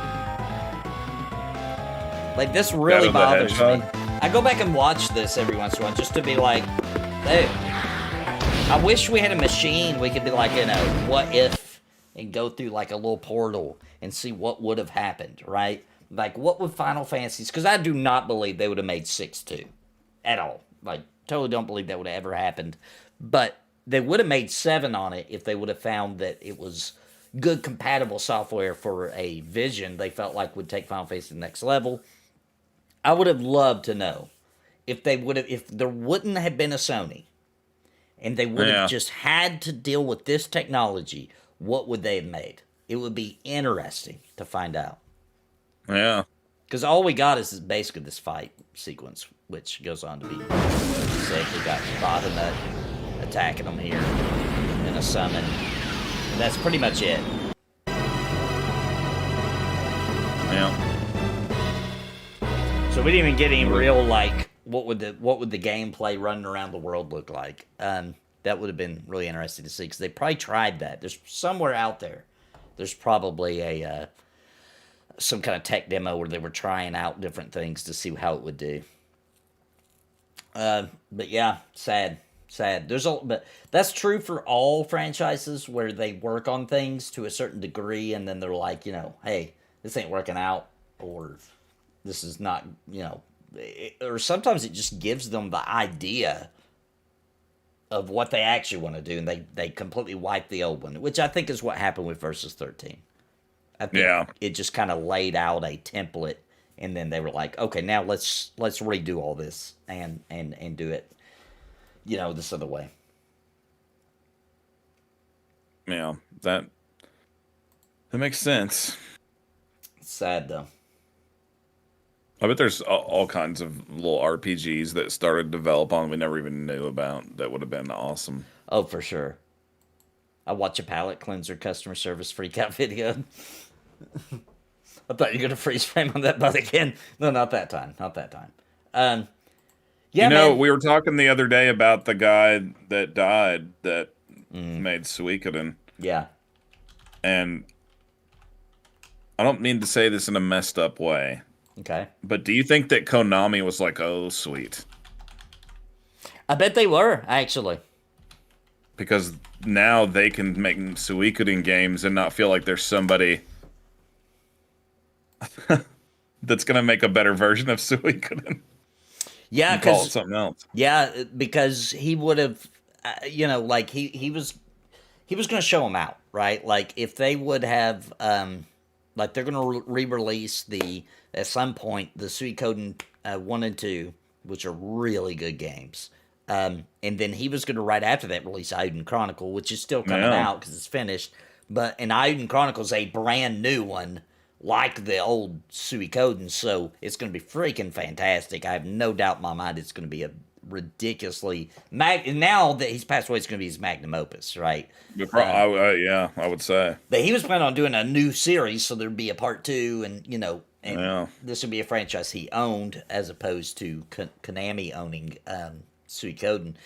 And I do think that the re-release of Suikoden 1 and 2 is mainly to test the waters to see if they should make another one. What do you think about that? They need to just release that thing already. Yeah, that's what I think too. Yeah, they're waiting. They want it to be near the release of Eiyuden. I think is the reason that we don't have a firm release date. Is they still probably feel like Eiyuden Chronicle may get delayed again, so they're waiting for it. And Eiyuden Chronicle was made with $3.2 million. Wow. It looks incredible. Yeah, I'm gonna pull it up real quick. That's a game I'm gonna buy day one, man. Yeah, me too. You know Dave will. Yeah, definitely he will. He's gonna go nuts on it. It looks really good though. Like I love the way they did the pixel art. One objective. Let's get to a combat scene.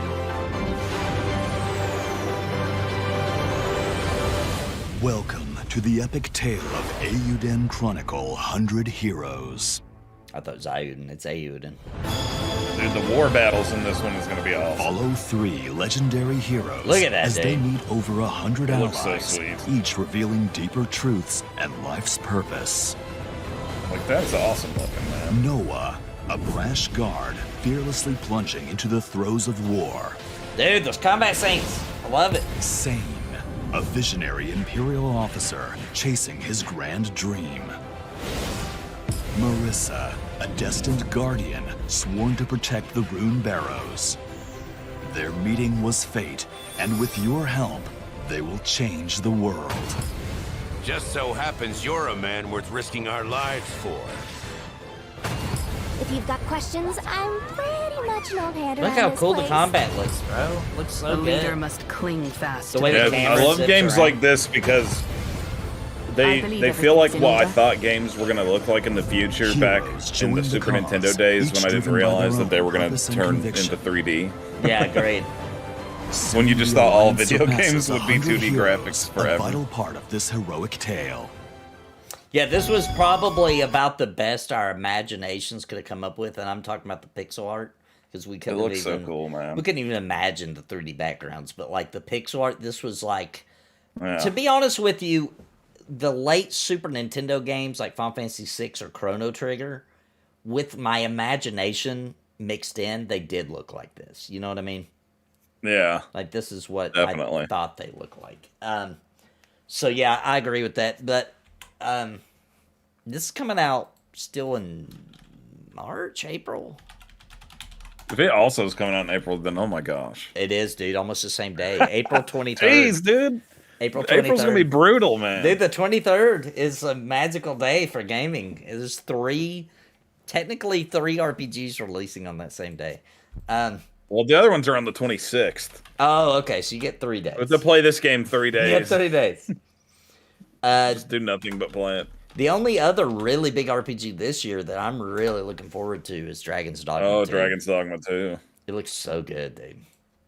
It really looks awesome. Like, I'm super hyped for this. This is going to be awesome. Because I always felt like Dragon's Dogma 1 was...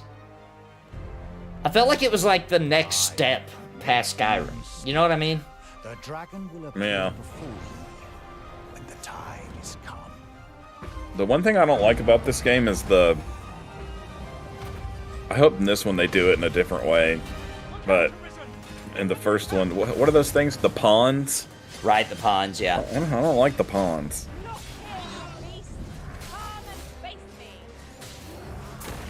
I like my pawns that I make. Yeah. Okay, I guess. But I would rather it just be a character they fleshed out, you know. This part of the world. Yeah. I mean, I can get over it, though. Those That's just spell my effects. one thing about it I don't like. Dude, that scene right there where the wizard, like, he casts, like, and makes a big ice thing that does some melee Yeah. damage, and then he runs up it and hits the guy with the sword. Yeah, it's awesome. That's freaking awesome. Yeah, this game looks incredible, though. Why can't Square Enix make Final Fantasy VI that way, like Eiyuden Chronicles? I know. Hold fast to your strength of will. I know. Those who can be of aid to you will reveal Never know, dude. themselves They might. in They've been doing some HD 2D remakes.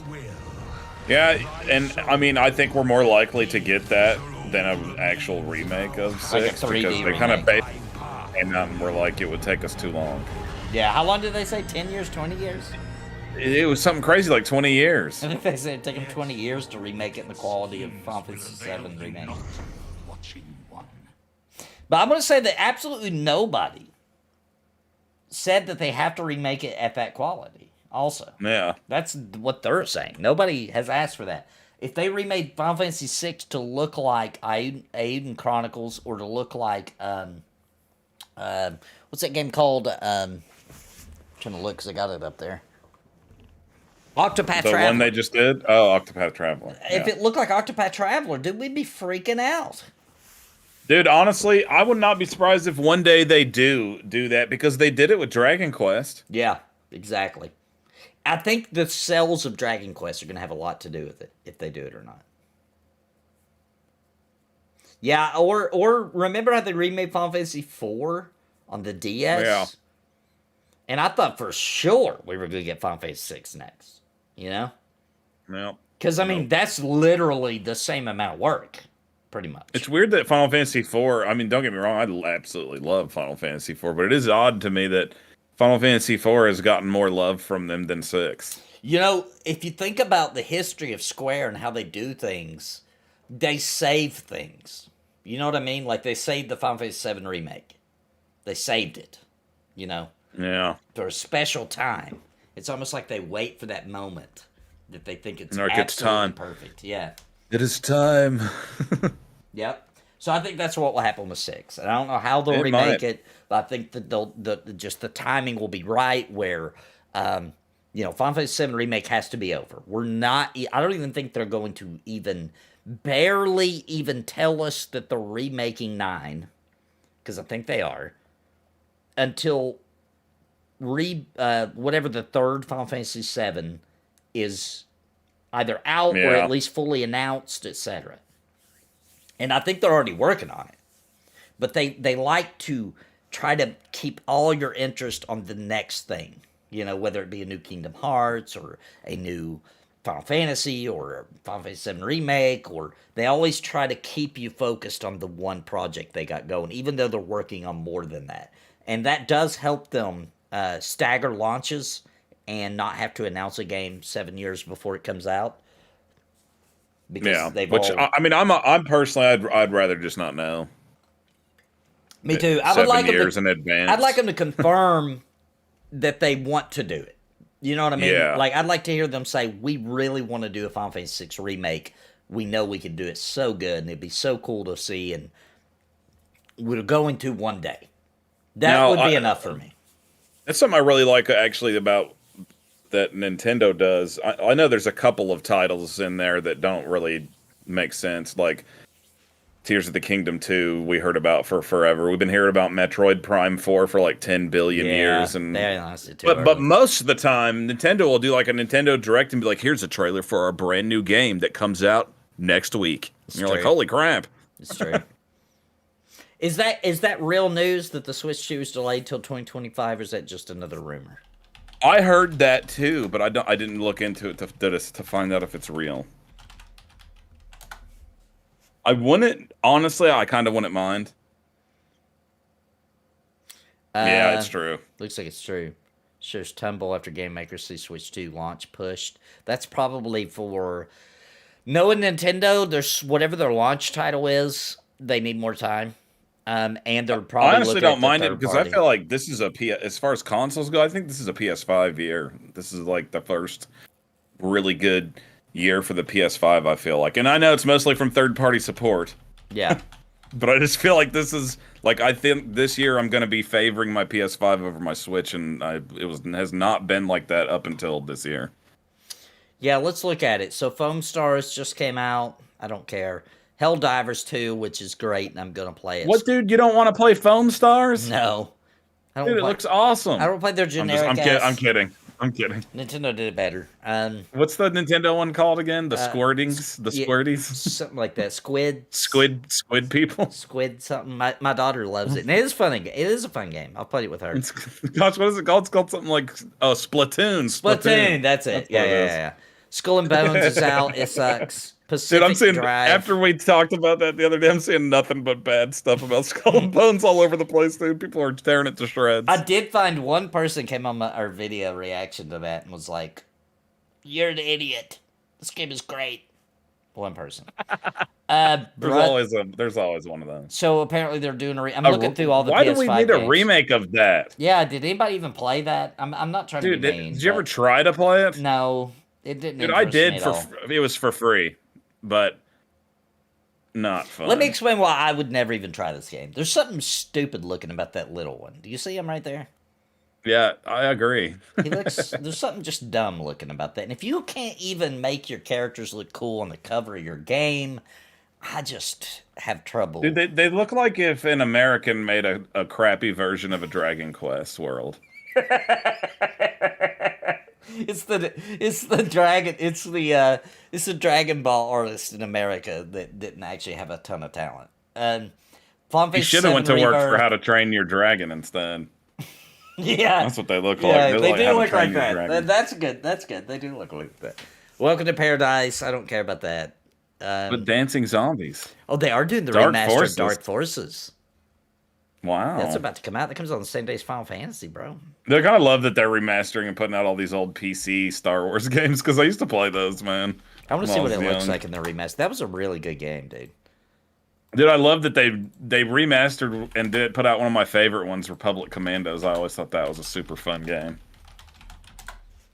For the time. Yeah, it was cool for the time. Oh, let's see what this remaster looks like. I haven't seen it yet. Have you?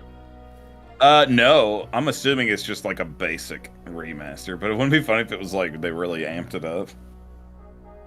They don't usually typically do that with their games, though, when they put them back out, seems like. Yeah, even from the intro, I can tell this. Oh, wait a minute. Wait a minute.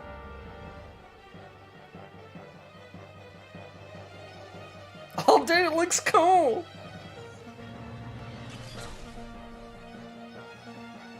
I want to see the actual gameplay. Here it goes. It reminds me of when they did the Doom 64 re-release. That's pretty cool. This looks cool, dude. I'm into it. Remastered cutscenes and content. Dude, I used to play the crap out of this game on the PC. I kind of like the old cutscenes better, I'm gonna be honest. But that's okay. Attacked one of our secret bases. Intelligence thinks that this may be an act of retaliation for the destruction of the Death Star. Yeah, the old cutscenes were better, I agree. I don't like that. It just that. fits the vibe of the game better. It fits the vibe, yeah. I feel like when they clean it up too much, it looks like a mobile game. Yeah, when it's something that's supposed to look kind of pixelated. Yeah, let it look pixelated. Yeah. There's nothing wrong with pixels. Yeah, we like that. We like pixels. That looks good though. That looks pretty freaking cool.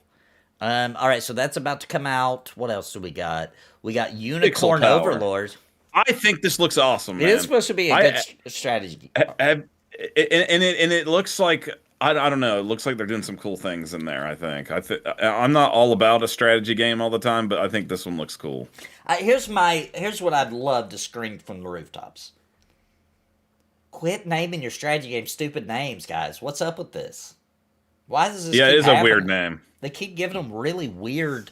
You know, like you got to understand that, like the name of your game actually does matter. You know, like that's your franchise. I want to know if this. I want to know. I think I want to play it just to know. Why is there actually like an evil unicorn overlord? He has like an army of murderous unicorns he's sending after you. I don't know. The game looks cool though. I think it looks cool. What do you think about this Alone in the Dark remake? I don't know. I never really got back that big into Alone in the Dark. They got that guy from Stranger Things to be one of the characters. What's his name? The detective-ish guy. Yeah, I know who you're talking about. Hopper. Hopper, yeah. I don't know. I forget. David Armour or something like that is his name. Yeah. That guy's good though. They went that all guy's an out awesome on this actor. remake. I like him. Like they spent some money and they went all out on it. Did you bring a gun? Yeah, they really did. I never really looked into it, but whoa. So it's like Alone in the Dark is scary but also funny, or it used to be. I don't know if they're gonna keep the humor or not.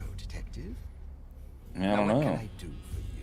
What kind of a game is it? Everyone is being incredible. I mean, literally, Resident Evil 1 is super the vibes, right? Scary. You like move around like that? Like, how's the gameplay? The old one was. Let's see if we can tell from watching this. I'm sure they changed the controls. Probably behind the shoulder, like the Resident Evil remakes, if I had to guess. But the old one was tank controls. I would be cool with that. So let me explain why I didn't get to play this back in the day for real, and probably Steve didn't either, and probably for the same reason. Is all the console ports for this game freaking sucked really bad. They were awful. They ran at like 2 frames per second. They just weren't worth getting. And I didn't have a PC capable playing this game. That must be why for me too. Yeah, because I mean, this was early 3D days for consoles. So, I mean, for PC. So I definitely didn't have a computer that would even think about running it. And all the console ports sucked. But I always wanted to play it so bad. Yeah, it's like Resident Evil remakes. It's behind the shoulder now. Third person. Interesting. Well, if I hear it's good, I might check it out. I'm not just gonna blind buy it, I don't think, but... I think this might do good on my channel to stream, so I'm likely to do this. Who are you? Plus Hopper. What are you doing? I don't know. Yeah, Hopper. I love that guy. He's a good actor. I think his name's like David Arbor or something like that. That sounds right. That sounds right. Okay, what else do we got? We've got Dragon's Dogma 2, baby. I cannot wait. March 22nd. So February, Final Fantasy. I got to finish it and be done with it by this time because I want to dive into it. Rise of the Ronin. Rise of the Ronin. That's a... it's a Team Ninja game. Oh, it's going to be one of those ridiculously hard Ninja Gaiden types. Yeah, I'm going to pass on it. I don't think I'll be good at it. Let me look at it. No, I'm horrible at those, man. Ninja Gaiden absolutely made me want to rip my face off. It was so hard. It looks beautiful, though. Yeah. See, when I first saw this game on the list for this year, I thought it was that Teenage Mutant Ninja Turtle game and got hyped. That's what I thought, too, the first time I saw it. Isn't that what it's called? The Last Ronin? Yeah. And what did we learn from this? Not all Ronins are the same. Now we know. This does look cool, I'll be skipping this just because I don't want to break my... Yeah, I mean, it looks cool, but it's the same. I'll probably go insane. Let me see the combat. Actually, it looks more like Dark Souls than Ninja Gaiden. I was afraid that what was that one game called that came out, Ghost of Tsushima? Yeah. I thought that, I was afraid that combat was going to be impossibly hard, but it's totally not at all. I also realized this game's going to have a lot of stealth. So I'm done. Oh, yeah. I can't do it. I just cannot do stealth stuff. I'm just too bad at it. I don't have the patience. South Park Snow Day, don't care. Eiyuden Chronicle, gonna be there for that, April 23rd, and then April 26th, Stellar Blade. I mean, it kind of just feels like Ghost of Tsushima. If you want to play a game of that kind of style, that's the one. That's all you need, really. It's so. And now they're keeping making 1 million of those. It seems like now there's a bunch of other samurai games coming out. I don't care about Hollow Knight. I know they're good games. I just don't care. Yeah, a good Metroidvania though. The casting of Frank Stone. I don't even know what that is. What the heck? Mysterious killers made a steel mill the side of the horrific. Let's check this out. I don't know nothing about this. Do you? No, I've never even heard of this. This sounds like something Dave would be playing on his channel. The casting. I just got a feeling. The casting of Frank Stone. It'd be funny if it was like. It might be a horror, like Escape from the Serial Killer, which I don't know. The last game I played like that, I freaking loved, so I don't know.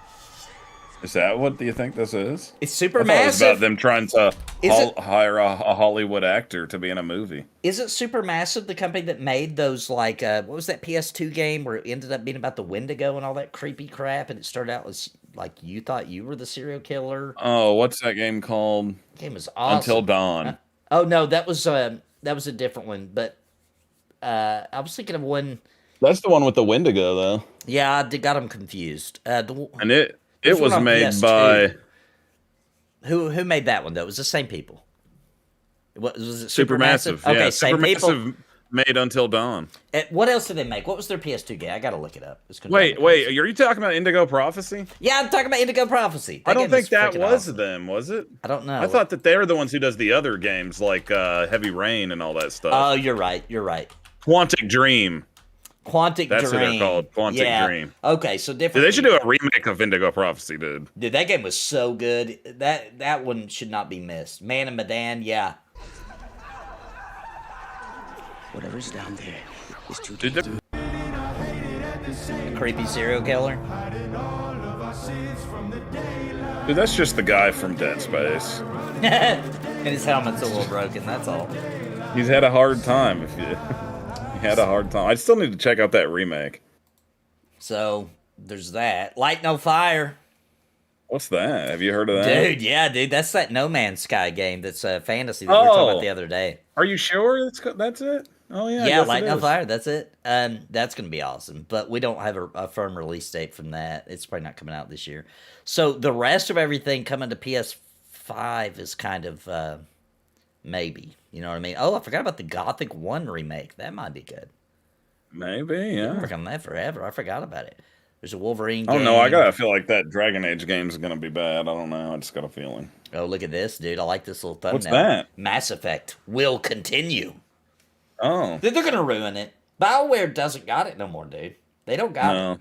They don't got the Mass Effect. They got EA'd up. They got EA'd up. EA'd up. I don't think it's going to be good, bro. I'm worried too. In retrospect, if you haven't played the Mass Effect trilogy in a while, and you just go play, and you're not comparing it to Mass Effect trilogy, and you just go play Mass Effect, what was it called? Andromeda. It is a good game. It's just that this was the same team that brought us the trilogy, and it takes place in the same universe, so you're seeing all these cool aliens and races from the Mass Effect universe. The lore is there, right? The background lore of Mass Effect. But it's just the main characters aren't good. That's the problem with Andromeda. The changes to the controls and all that were fine. The graphics look great. Well, most of the time. And I do want to just throw this out there real quick in regards to Mass Effect Andromeda. This is another reason why everybody should buy Stellar Blade when it comes out, is because Mass Effect Andromeda was one of the first console games to get hit hard by you can only make an ugly character. Yeah. They made both the male and the female seem not... Like, the male character wasn't very manly, and the female character wasn't very feminine either. You know what's funny about that is, like, in Mass Effect games like Andromeda, like, and other games like that where you only can create an ugly character, right? Especially with the female characters. There'll be females in the game that are not ugly, but you have to be an ugly one. Yeah, which makes you feel ugly. Well, you know what I'm saying? That's going to depress people. You know what I'm saying? I know, dude. That's not sorry, good. but my Jane Shepard was hot. Yeah. But not the character that I made in Andromeda. Let's see if I can get a little... If they even show the main characters in this trailer, they probably don't. No, they don't, because this is when it was first announced. They just want us to see how ugly they were. They didn't even show it. Dude, just look up the main character of Andromeda, dude. She looks hilarious.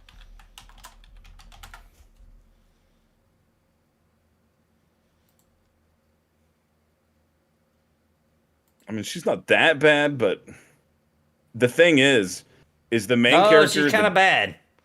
But but here's the bad part, dude. The default main character is actually way better looking than any of the ones you can create. Hey, I just want to show something real quick. So, Mass Effect Shepard. Jane Shepard. Okay. Let's get... Okay, so we got that. This is old technology.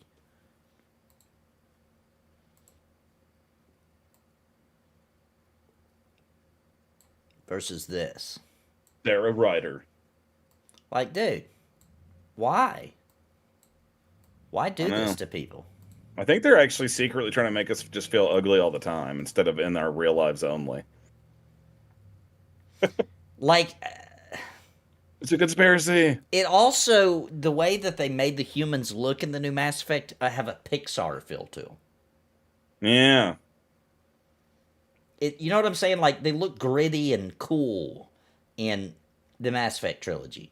They look just kind of dumb. There's just They're just loser colonists in this one, dude. That's why. It's part of the story. Part of the story that they're losers. They're a bunch of loser colonists. That's what they get. Oh, Stephen Fan Club reporting in. Thank you, Graham, for the super chat. Yo! Whoops. What up, what up? Wild Relic says he thinks that the picture I got pulled up of the female from the trilogy looks like a Karen. I think she looks awesome. Really? I think she looks and awesome. dude, the one that I custom made was banging. Yeah, you could. The customization was way better in the trilogy than it was in Andromeda. The customizations, they all looked awful. They did. I couldn't even make. I was just trying to make a character look like Shepard is what I really wanted to do with my male one, and I couldn't do it. Like, he looked stupid. He just looked dumb, no matter what I did. Look at the cast of the main characters. Right. I know. He looks okay. She looks fine. And I actually liked her character. I don't even remember the Krogan. To be honest with you, I don't even remember. Is that a Krogan there? Yeah, back in the back. Or is it one of those other guys? Yeah, that's a Krogan. I can't even make that guy out for some reason. On the far right, yeah, that's a Krogan. And then she was awful. That character. Oh yeah, I see him now. It's a little blurry where I was looking at it just then for some reason. I see him. That's definitely a Krogan. You know what? I'm sorry to say, but there is just not a character in that game that is good as one of my favorite characters from the Mass Effect trilogy, and that is Garrus. That is a good character. Garrus was a good character. Garrus was awesome.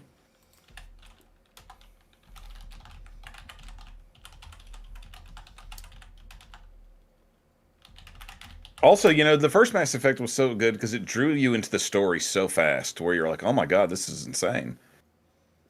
I was trying to remember. In Andromeda, you're just kind of like crash land, sort of, on a planet you don't mean to go to. Yeah, the original Mass Effect, as soon as you started playing, it had a magical opening, right? That was just setting you up for, like, you were being thrust into some crazy stuff. You know what I mean? And your brain was trying to wrap your head around it, like, what's it talking about? What was it called? That there'd never been a human, what were they called? I haven't played the game in a while, but what are they called? It's like the elite.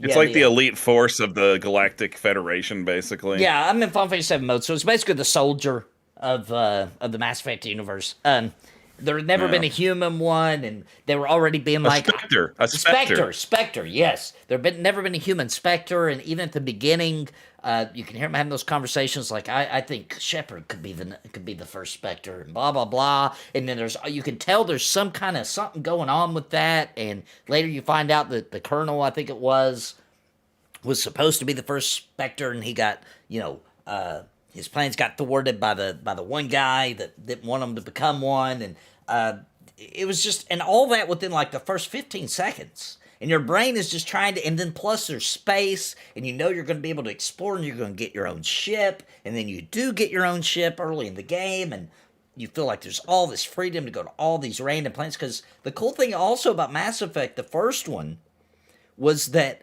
you could go to a planet that maybe there was not even anything really going on there. You know what I mean? Like, you would just land, and you might not even be able to land because it might be a gas giant. You might just be able to, get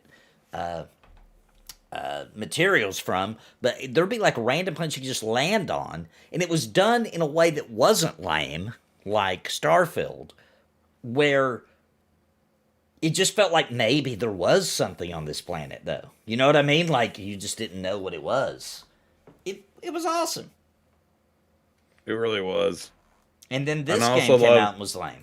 It was like in Mass Effect, it just opens in such a glorious way. That guy's talking, and they're like, I remember they say, Something along the lines of like, is that really the kind of person you think should be protecting the galaxy? And then Yeah. the one dude, like, that's the only kind of person that can protect the galaxy. Dude. Yeah, it's so good, dude. It's so good. I will say And this. then, like, soon as you get in the game, like, you get rushed in to in that little comm room or whatever, and you see that video footage where the huge thing's in the sky, and so you go there.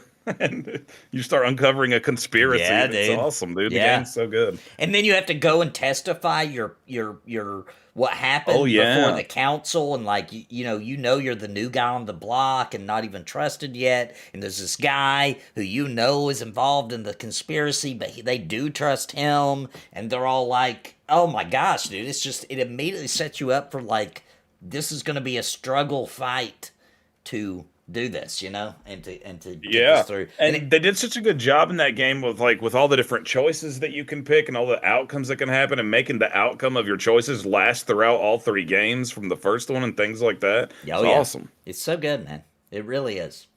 So good. Mass Effect Trilogy was, I would say, actually the lore and the universe that takes place in from the trilogy, I think is the coolest science fiction universe I'm aware of. It's very cool, and on top of that, I did just want to mention that remaster of it looks incredible.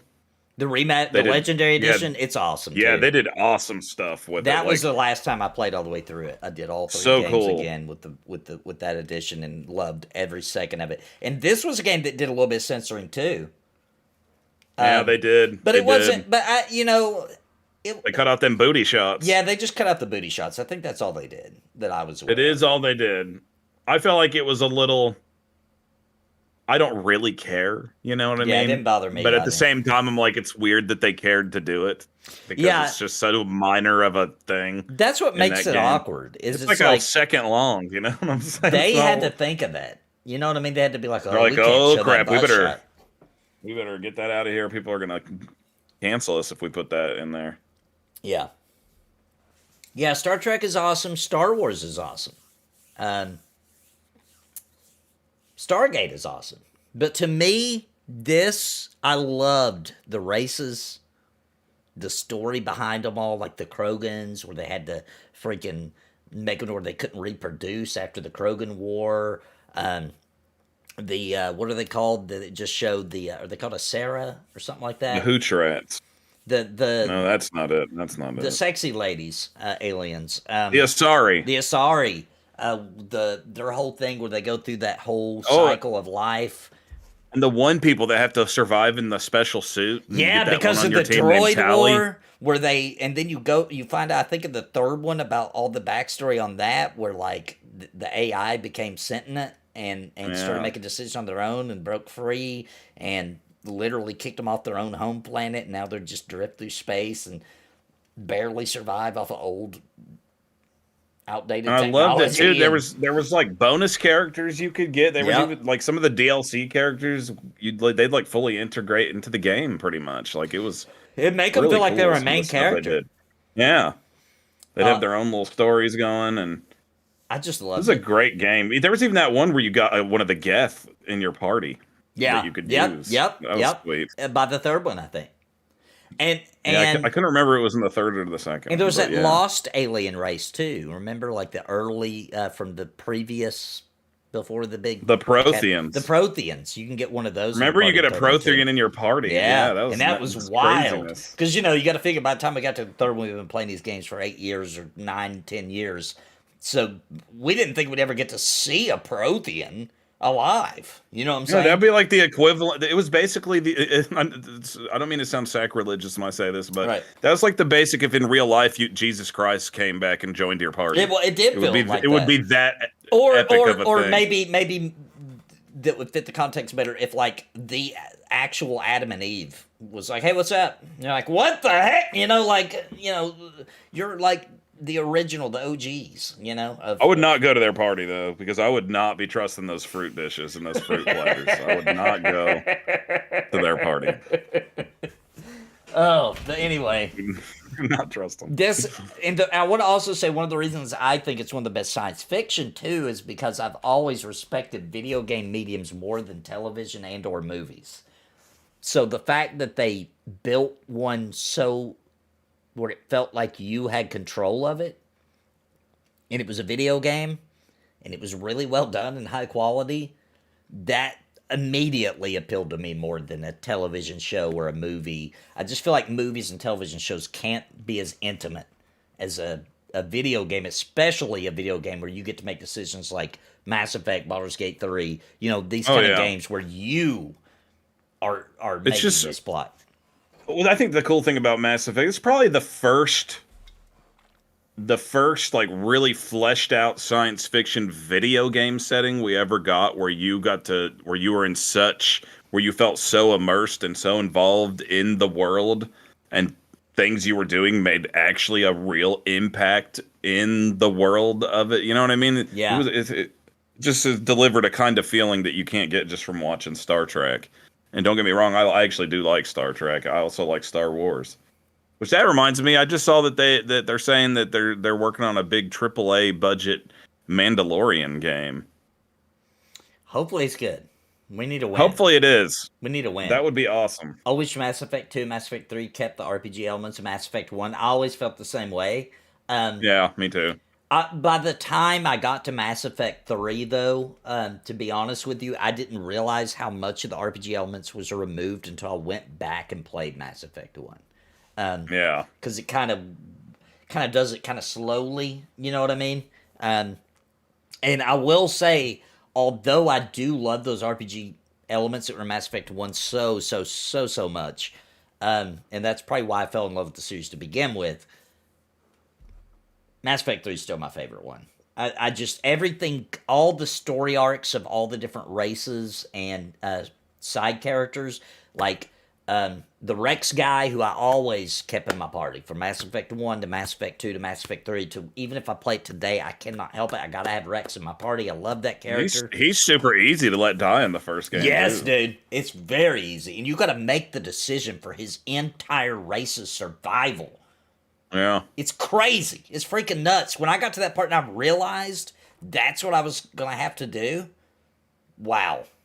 I couldn't believe that game's so nuts. The craziest thing I remember doing in that game, even though it was like not a huge big deal, it just felt so crazy to me, was in the first game there's a part where you have to make a choice if you're going to kill like this spider queen alien or let her escape and live, and it's like everybody's like, no, do not do that. You're killing all life forms if you let this thing out there. And I let it live, and in the end, in the third game, it came back and it helped us defeat the main enemy. I was like, this is freaking awesome, because it really made you feel like that the right thing to do in that situation was to destroy that spider alien queen. Yeah, it felt like the nice thing. It felt like if you were going to be a good guy, that you should kill her, actually. Yeah. But it had hints when she was talking to you in that scene that maybe, but you couldn't tell if she was tricking you or not. You know what I mean? And then we're talking about that doesn't come back into play for freaking almost a decade. You know what I'm saying? Before Mass Effect 3 finally came out. Yeah. And there was a lot of stuff like that. And it was just freaking awesome, man, because stuff like that was cool because the way this was done, you couldn't even look up a guide for what was right because nobody knew. Mass Effect 2 and 3 wasn't out yet. You know what I'm saying? And it's so crazy too, because like, I mean, I remember like, it's crazy to think about if you let Rex die, or if you keep him alive in the next game in Mass Effect 2, he's like the leader of his people. Yeah. And then if you let him die, that is like a whole different character in that position at that part in the game in the second game. And if I'm not mistaken, you can choose for his race to be screwed, and they can't, they got that, I forget what it's called, but where they can't genophage, the or whatever genophage, it's called. yeah, that is what it's called. So you could keep the genophage and keep Rex alive, and he's pissed. Yeah. Because you just screwed his people over. So good. Yeah, dude, there were so many different things that you could do. And it was in also, that game. Even just the who are you going to romance? Sometimes Oh, it became yeah, a crazy, tons of choices there. Yeah, it became like Who a did crazy you go thing. with? I'm gonna be honest. In the first game, I'm the a little first bit- time. I'm a little First game, vanilla. first time. I'm a little vanilla. I don't even remember her name. That human that was with you at the very beginning. That you first. Oh, yeah, person. and right in that part in the game, at the very beginning, you have to choose if she lives or dies or if the dude Or does. if the dude does at the very first mission. Ashley or Aiden. Ashley and Aiden. Yep, I always pick the Ashley. Or the first time I did. But then I remember specifically doing, I think it might have been Mass Effect 3 where you even could do this. The race of people we were talking about earlier, that I can't remember what they're called, that they have to wear the suit all the time to stay alive. You got with Tally. Tally, that was her name. I just wanted that because I wanted to see what they look like. You know what I'm saying? Yeah. Underneath all that equipment. And I don't remember if you got to or not. I can't remember. I feel like you sort of got a little You bit got a of taste, something. you got her face or something, I thought. I remember the first game, the first time I played, I romanced with the Asari girl. Asari is, I feel like what most people probably did. In the second game, is the second game the one that has the chick that's like got experimented on? She has like tattoos all over. Uh-huh. I got with her in the second game. I got with the obvious choice for the The second booty game, girl. the booty girl, in the second game. Actually, I think the the third first time game? I played it, I got with Ashley again, I think. Actually, if I'm telling the truth, I might be wrong. But I'm pretty sure I got Dude, with her again in the second one, my first playthrough. What's I funny, took it all the in way. the third game, I messed it up with everybody the first time I played, and I ended up just being in a relationship with the lady who gives you the news on the ship. I didn't even know you could do that. Actually. Yeah, you can get her, the little like ship assistant lady or whatever she is. Dude, I It's funny when you romance her because you just like call her into your room. Uh-huh. It's like kind of sleazy, I feel like. Because she works for you, she has to go. I remember one of my playthroughs, I was afraid that I was going too heavy on the old lady in the medical room. Remember her? Oh, yeah. I was like, I've got a little too heavy on her. It's gonna end up, this is gonna come back and get me. Because you can flirt with her too. Dude, I need to replay those soon, I think. Those are good. I have a great idea for a game. I just need to teach myself to use Unreal or something to start it. Full-time job. I have limited time. Yeah, I think that's a problem with a lot of people. I think there's a lot of good ideas out there, and people just aren't being hired in the right positions in gaming is what I feel like. Because there's still a lot of people out there that can make just as good of ideas. It's not like the ideas are dead. It's more like, no, they're not hiring the right people to do the cool ideas, or not letting And you know why? them have the freedom to do it. Why? The reason why is because they just keep hiring the same old people in the industry that have made a million games and are burned out mentally on it, really. That's what I think. Yeah, and the industry's changed so much. Yeah. Like, you see people like, what's his name from Konami? Oh gosh, what's his name? The guy that made Metal Gear Solid, and now he's got his own company. Kojima. Oh, yeah, what's his Kojima? name? Is it yeah, Kojima? Yeah, Kojima. Is it Kojima, I think. Kojima. That guy is making a spiritual successor to Metal Gear. Does everybody know that? I saw that. He mentioned it. He said after the next Death Stranding game, whatever it's called, he's going to begin full production on a espionage type game. So there you go. And that guy's super creative. And he had to break away from Konami because they were ruining his IPs. You know, like That's crazy. His game sold out. You know what I mean? Like, he could, anything with his name on it was guaranteed to have good sales. And they were forcing him to do things with his characters in his games that he didn't want to do. And, you know, he just left and made his own studio, you know, so he could have creative freedom again. Yep. We saw how that worked out for old Hironobu Sakaguchi. Yeah, Hironobu Sakaguchi. That one makes me sad. Well, the good news about Hironobu Sakaguchi is that, what's that game called? I'll find it here. Apple TV RPG coming to PC. Fantasian. This is a really good game that was only available on Apple Arcade, not Apple TV. It was only available. No, that's why I never got to play it. And I got it just to play it, which sucked playing it that way. I was the whole time being like, it was just on freaking the Switch or something. This game is getting released to PC and stuff. And this is totally worth playing. This is old school Final Fantasy vibes, and all these. What makes this game so cool, and this video's not doing it justice when it's on your screen.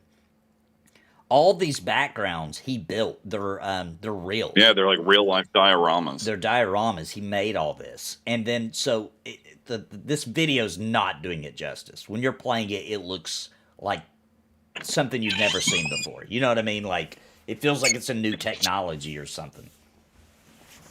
Yeah. It's super cool. That looks dude, I want to play it. It's good. This feels when it is available to me. This is him. This is Sakaguchi at his prime making a new RPG is what this is. It's freaking fantastic. So look forward to that. I think I just stepped on a Lego. I'm going to look for when that's coming out if we even know yet.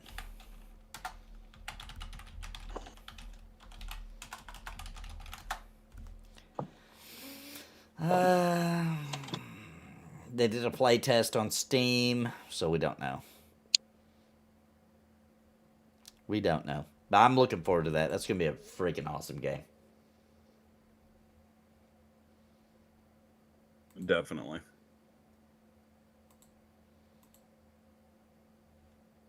It's definitely a game where... First of all, because of the way that they did the backgrounds, it has a feel like the old... You know, like Final Fantasy 7, 8, or 9, where you got those static backgrounds. Yeah. Except for the camera will move as you're moving around it. You know what I mean? It'll, like, adjust so you can see. You know what I'm saying? Oh, cool. Because the camera can move. But, you know, it's like they recorded it moving. You see what I'm saying? Yeah. So, it's really cool. Super unique game. And beautiful music. I don't remember if Nobuo Uematsu did the music or not. I wouldn't be surprised. But I bet he did. The music's ridiculously good.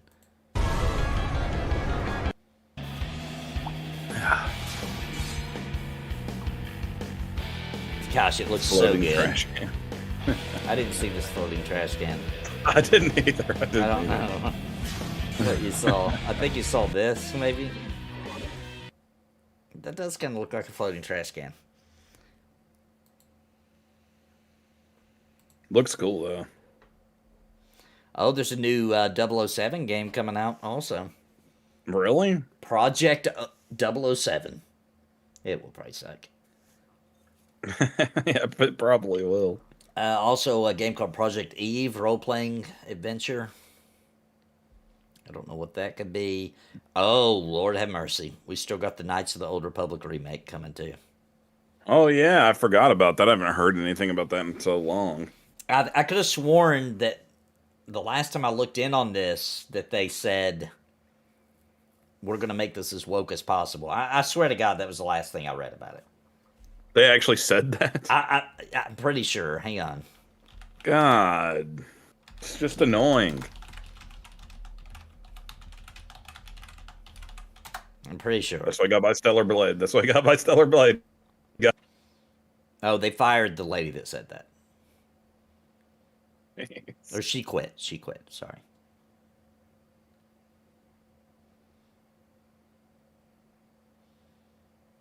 Yeah. Yeah, this is the last I heard about it. Disney Star Wars looks to continue with its woke approach to the material with the remake of the popular Knights of the Old Republic video game, which follows the release of the new trilogy, which tanked the franchise and saw merchandise sales crash, as well as the firing of, I don't know how to say her name, Gina Carano from The Mandalorian. I think that is how you say it. You got it. You nailed it. If you want to hate Rey, at least be honest about it. You hate that she's a Mary Sue because she's a woman. It's cool. Just be real about it. The Last Jedi, men screw literally everything up every time.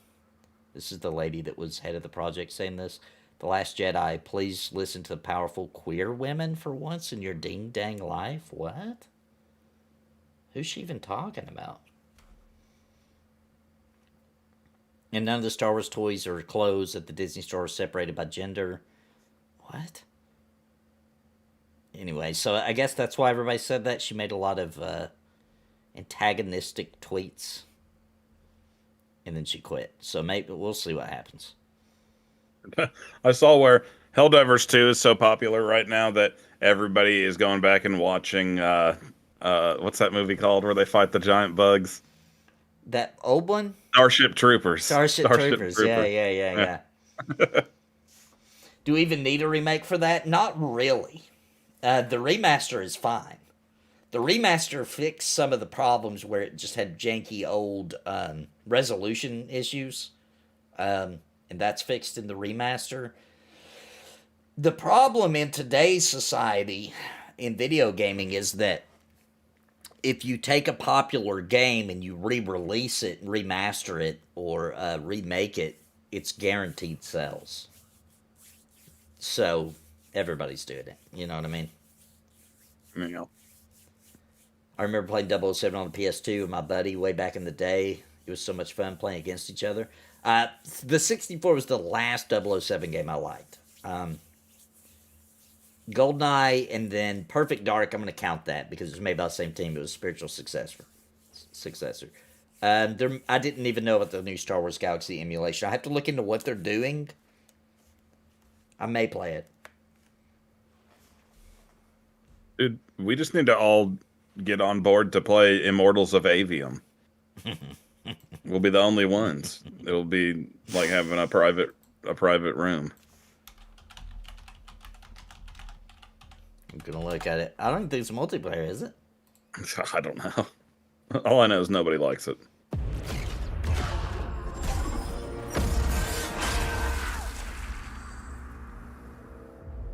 I'm looking at it now. See if we can figure out why no. Oh! I found the problem. Wait a minute. Let me back up. This is why nobody likes it. Hang on. I saw it. Hang on. I gotta pause it. Right there. You guys see that right there? Yep. Oh, that's it. I found the definitely problem. it. I found it. That's definitely the problem. Hang on. Let me clean my glass to make sure I'm seeing what I think I'm seeing. Let's see here. Yeah, EA. That's the problem. Yeah. Oh, I got some lame news for you. What? This is Avium. They're developing a mobile version of Elden Ring. I heard about that. Is there any screenshots of that, by the way? Well, I don't know. Hang on. Elden Ring mobile. Ain't like I'm ever gonna play it. Come on, there's gotta be at least a screenshot that's leaked, right? Elden Ring mobile. It's pretty new news that they're developing it. Well, they got Tencent on the job, so you know it's gonna be good. Tencent only releases the highest of quality. From Software did not respond to requests for comment. I saw a news article the other day, dude, where, you know those cheap, generic, technically illegal console clone things? Like there's one that looks like a Super Nintendo. They sell them like Amazon all over the place. You even see them at like a grocery store maybe. And it looks like a Super Nintendo SNES Classic, but it's actually old pirated NES games on it. You know what I'm talking about? Yeah. So there are a dime a dozen. There's millions of them. But this particular one ended up on Amazon and Walmart.com and all kinds of places. And some idiotic like journalist for like CBS or something tried to do a news article on it, right? But they didn't get it. Like, they didn't understand that this is like a Chinese product, illegally has these games on it, no permission from Nintendo. You know what I'm saying? And just released, you know? Yeah. They didn't understand that in their little thing, because there's some games on there that are hacked ROMs, right? They're not official games. There's one where it's Mowgli from Jungle Book, except for he has a giant dong flopping around, right? And that the Chinese company put that game on there, probably didn't even realize it wasn't the real version of Jungle King, to be honest, right? They just grabbed up a crap load of Nintendo games and put it on there. You know what I'm saying? There's like 700 or 800 games. They didn't test all those. You know, they have no idea what's probably going on this console. Man. But anyway, some mom found it, and her kid was playing, you know, Mowgli with this dong flopping around, and so she called the media, right? And so they're trying to do a story on it. I wish I could just watch it, but I have no idea how to find it. And Dude, they literally said during this journalistic piece, we've contacted Nintendo, but they haven't responded with a comment. Now, what would Nintendo say about this? They did not release Mowgli with his penis flopping around. You know what I'm saying? They did not allow these games to be released at all. You know what I'm saying? Like, this has literally nothing to do with them. But, like, they didn't get it. The whole news story, like, they just could not grasp that this had nothing to do with Nintendo, you know? Yeah. And, like, they actually said, like, that, you know, that implies that, like, Nintendo's trying to, like, hide something, like, they'll go crap, they'll say nothing to them. They found out about the dong on Mowgli. They're like, just pretend like we don't have anything to say about it at all. That should, if we don't say anything, it'll go away. Like it's a conspiracy. Well, unfortunately, there are no, there's nothing about this. I do see Asmongold reacted to it. I'd like to hear what he says. Over at Bandai Namco saw some to Mowgli? And they no, to Elden Ring mobile. I'm gonna be honest, this is looking pretty good. Oh, Elden Ring Battle Pass? Oh, wow. That's going to be on the mobile game? So we've got right here, there is a they're introducing that to normal Elden Ring. That is reportedly being developed. No, I think this is for the mobile version. Yeah, it is. Like microtransactions reportedly coming. Genshin Impact-like microtransactions incoming. So they're going to turn it into a gacha game. Developing a mobile version of Elden Ring with a different approach to monetization in the original game. How weird. That's a different approach to monetization than the original game. That is funny. So a new rumor states that Tencent is developing a mobile version of Elden Ring with a different approach to monetization than the original game. Well, I guess you will, because the monetization for the original game is you buy the game, you get the game. Yeah. That's it. That's the monetization. There is no, that's not even monetization. It's just selling a product. You know what I'm saying? Right? Like, that'd be like me being like, I went to the grocery store not too long ago to buy some Doritos. They were $7 a bag. It was probably because of the Super Bowl. That'd be like me going up to the cashier and being like, I hate the monetization on these Doritos. They're just selling a product. That's not monetization. That's just literally the classic, you pay for product, you get product. Is that right? What? Can I get you for one second? I'm a little busy. Why? What do you need? Will you just pause, like mute for 1 second? Hang on 1 second. I'll be right back. Right now, Nathan is on a break. And Elden Ring. I don't know. I don't think I'd play a mobile version of that game since I don't play any mobile games at all. They'll just make anything into a mobile game these days, I guess. Just about anything. The dishes. Okay. You never know. I'm back. The grandma's not doing good. Wife may have to take her to the hospital. Oh, shoot. What were we talking about? Okay, the monetization. Let's see what Asmongold says about this. Is that what it's called? There's a different approach. The action RPGs produced by From Software, including Elden Ring, feel like the furthest thing away from being appropriate fits for mobile devices. And they don't fit the gacha format. These yeah, the gacha format? The Chinese tech gaming giant. That's what I would assume. New rumor states that Elden Ring could be coming to a smaller screen with a style evoking the success of Genshin Impact and Honkai Star Rail. Oh my god. Oh my fucking god. This doesn't make sense. The new rumor reported by Reuters stated that Tencent is working on a mobile cash grab, man. Do you guys remember when there was a version of Final Fantasy 15 on mobile? Does anybody remember that?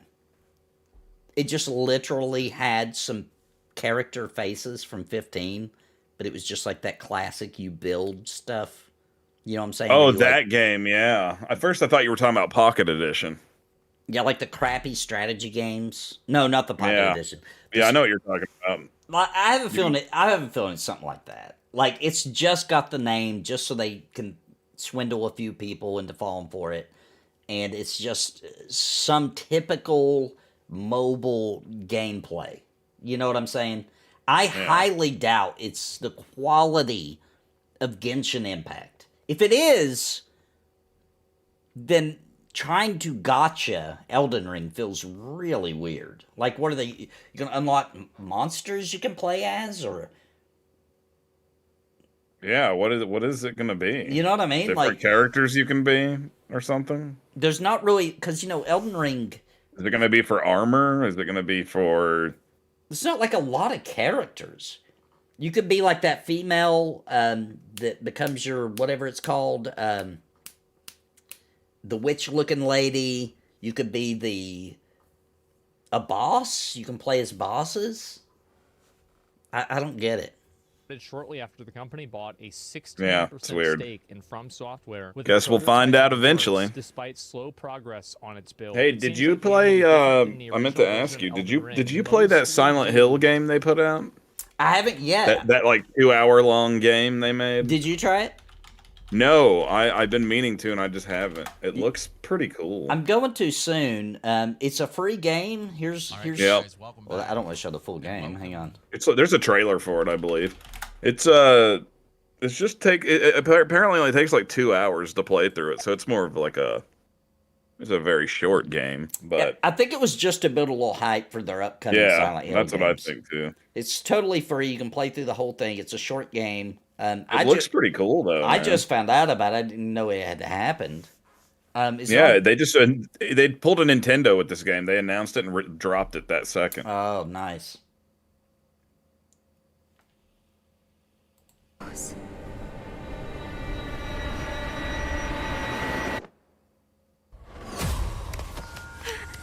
Is this a dream? I love the graphics. Who's there? Yeah, it looks good. It looks kind of creepy too, dude. I bet it is. Cherry blossoms bloom within the grasp of death. What are you hiding inside? Maya? Well, look at that creepy thing running at her. I'm sorry. Oh, the wall of faces, dude. Dude, this is creepy as hell. Yeah, this is something like late at night when I want to chill. I'm gonna open this up and play it and scare the crap out of myself.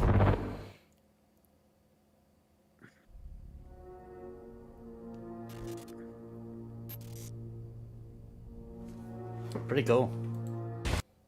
And don't forget, guys, last time they released a free Silent Hill short game to play that ended up disappeared and it ended up making any PlayStation 4 with that game on the hard drive worth like $10,000. I better go download that thing immediately. We better get it. We better get it, dude. Get that saved on our hard drive. I don't think that happened again though, because that was because of Kojima, wasn't it? I think so. I can't remember. There was some kind of drama happened. They just pulled the whole thing. The funniest thing in gaming, though, where somebody just pulled a whole project, was Flappy Bird, dude. No, not Flappy Bird. That was funny, too. It was that one game. Oh, gosh, what was it called? It was a little indie game. People liked it. It was selling really good. And people kept bugging it was like one guy had made the game, and they kept bothering him, it wasn't even anything that crazy. It was like typical things you might expect to hear from a developer, and he just freaked out and was like, that's it, I'm taking it off. Nobody can play my game anymore. Do you guys remember that? Man, I wish I could remember, but I never played it. It was a super indie game. But that guy freaked out and just took his game off. He was even working on a sequel and just canceled it. That was hilarious. He just had a total meltdown. It didn't even make sense. Fez! I think it was Fez 2. I think that is what I'm thinking of. Yeah. Fez. Like F-E-Z? F-E-Z, yeah. Let's see if we can Fez game. Yeah, it was Fez 2. My, look at this.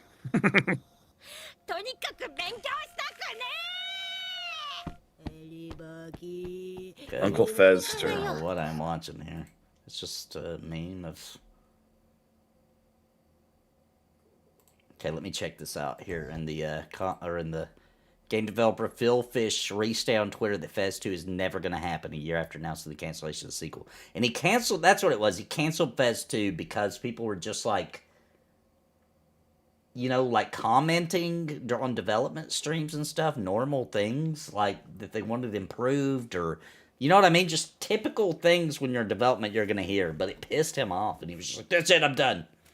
He was one of those, like there's artists who, it's actually kind of common with artists where, like for example, not every painter could paint live to an audience and let the audience have some dictation over what they're painting, because it would piss them off, because they've got this thought process, they got this certain vision, and if you tamper with it, you've spoiled everything. Now it's no good to them. You see what I'm saying?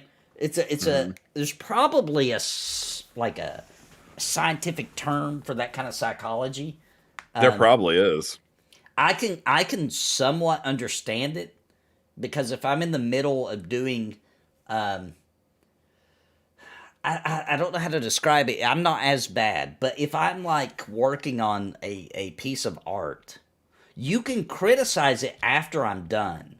But if you criticize it while I'm still setting it up, it will piss me off, because I'm not done yet. No, I feel that. You can't see my vision yet. So, like, it's happened very few times in my life where you're working on it, but you're in the early stage. But you know where you're going with it, right?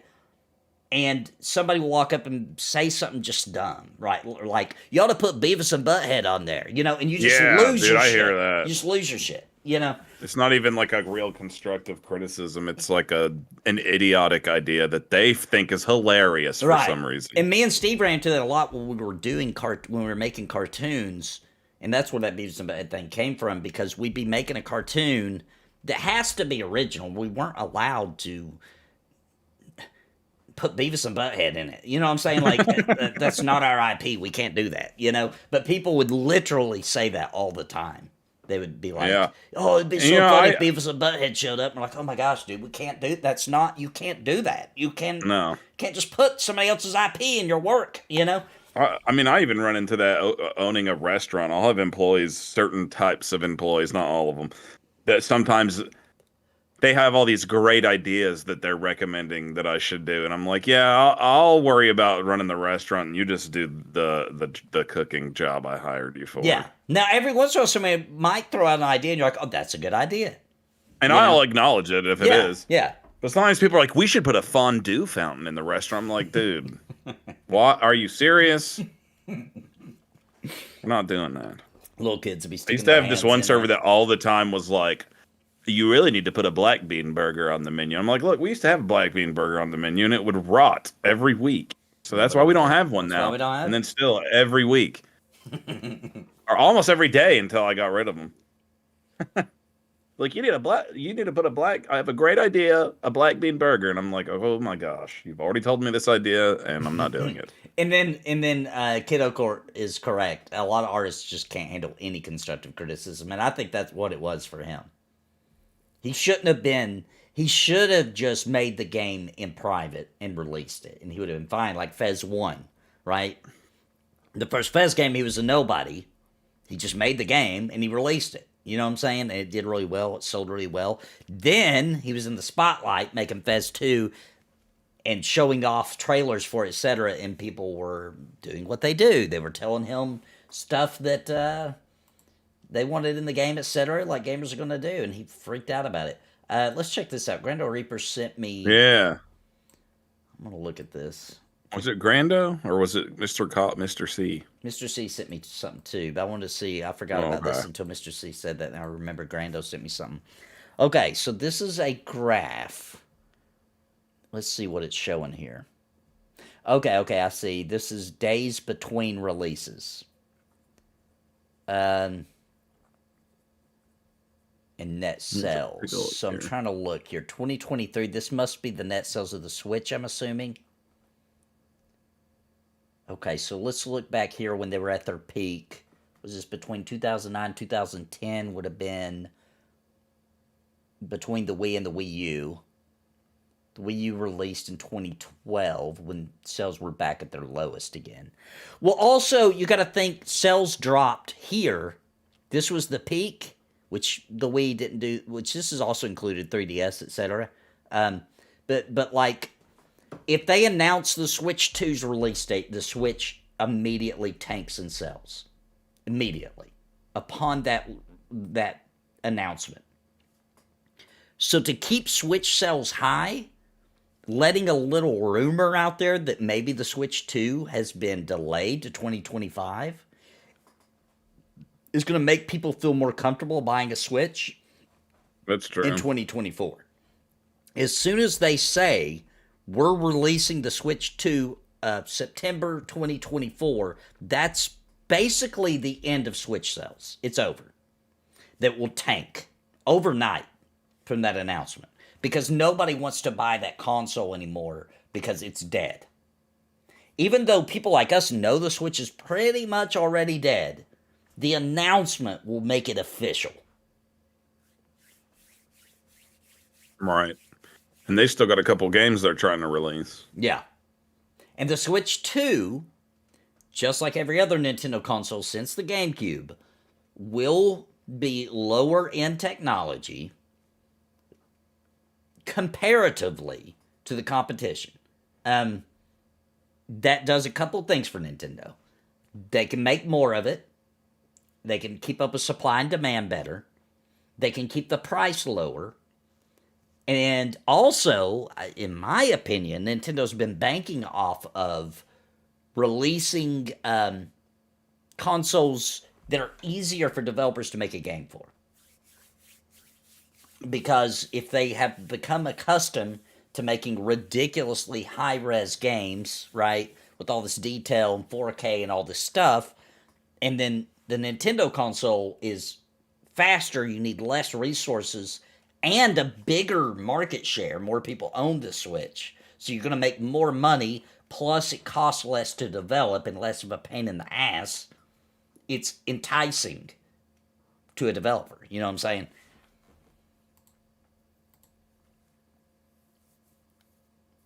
Oh, here it is. Okay, this is Phil Fish. Let's see this. This is the guy from Fez we were talking Do you have about. any vitriol and vial and bile? Which one is he? This guy on the right? Spray on us today. I have a little something. I'm not spraying on you. I told you that costs extra. So yeah, this week Microsoft and Microsoft are not the focus of my bitch and moan session. But Microsoft This is announced not on Phil Wednesday after a story. I don't know which one he is. Hang on. I need to find out which one he is. Let me Google it. Let me see what he looks like. Fez Phil Fish. Let's see what he looks like. Okay, so he's the little nerdy looking dude with the glasses. Okay. Indeed, allowing self-publishing Oh. on Xbox One, and it's going to cost like $100. And every Xbox One apparently is a dev unit. I'm hearing, you can actually develop your games, which taps into some of the things that they did show us. That game creation unit that they've got. They showed at E3. But of course, the press wanting to get reactions, they went to a couple of indie developers. In this case, Jonathan Blow and Phil Fish, because those guys are, the self-styled kings of the indie genre. They've been on Indie Game the Movie, and, they'll turn up and quote for anything and everyone. And Messrs. Fish and Blow, or Blowfish, as I'm going to call the two of them right now. Oh my gosh, you call him Blowfish. Oh, so he's not actually tasty. here. They're also kind of lethal. Decided to go bananas and bitch and moan. Is that the Fez? In particular. No, he's not How here. dare you? This is How a clip that dare made him you rage ask us quit. Questions about this story. I'm sick of you guys wanting my opinion on this story. And both of them, both bitching away. And I've just got a little message for the Blowfish. Dude, they have a Rancor back gents, there. You were the guys who I used to have that Indie Games toy. the movie. And some of you looked relatively normal in it. One of you looked like a total tosspot in it. Oh my gosh. The blood. But you can't have it both ways. You're successful game designers. You're indie game designers. Hurrah, good for you, you fucking hipsters. Oh my gosh. So let's So get brutal. something out of the way. If you are successful and you want people to promote your games and you go to the press and give them quotes for anything that pertains to your shilling your next title. Oh my gosh. When the press then come to you and say, oh, this is something that's pertinent to the indie scene, let's talk to Blowfish, because Blowfish are successful and they are, supposedly these pioneers. Don't get fucking snicky about it, all right? Jesus, you should be grateful that these guys still consider what you say something of use. Me, I think that both of you are a pair of tosspots. You may make good games. Well, Blow makes Braid's a good game. Fez, I'm just not into at all. Hey, but but I'm Fez sorry, is a good game. I'm not into it. I'm not into it either, but I it's a good respect game. people that do. I've never My played own it. I've personal never even heard of opinion, it. though, having seen these wankers over and over again, bitching on Phil Fish in particular, he could just. He does come across as whiny. He does come across as whiny. He does, though. The guy's not wrong. I'm an asshole, but that's what I am. That's what I do. I suck it up and suck up my. But that's what I am. But what I'm saying is, if you guys want the promotion and then the next time round on Fez 2 or what's the follow up to Braid, the Witless. Oh, jokes. Whoa, thank you very much. Yeah, so come on, Fez. And actually, I would like to say to every outlet who got dismissed by Blowfish, fuck them. Next time they have something to shill, say, yeah, not so much interested. It is a two-way street. It's a symbiotic relationship. Well, I disagree. I do think that Fez guy was a little bit of a turd. But at the same time, who cares? He's not. The problem is that we think, and we've always thought this since television became a thing, that just because somebody's good at making a video game, they're going to be awesome talking to people and doing interviews, and now let's make him an actor and a comedian, and let's put him in this romantic comedy. Like, bro, that doesn't make sense. He's a good developer for indie games. That doesn't mean he's awesome out here in the public, right? I think that the quirkiness of someone like Phil Fish is fine, because that's just how he is. You know what I'm saying? That's his personality. Yeah. And I would argue that he does have all the power in this situation, because these outlets reaching out to him for comment doesn't necessarily help him sell games. It helps the journalist prove the point they were trying to make in the article they're writing or the piece they're making, right? So if I reach out to...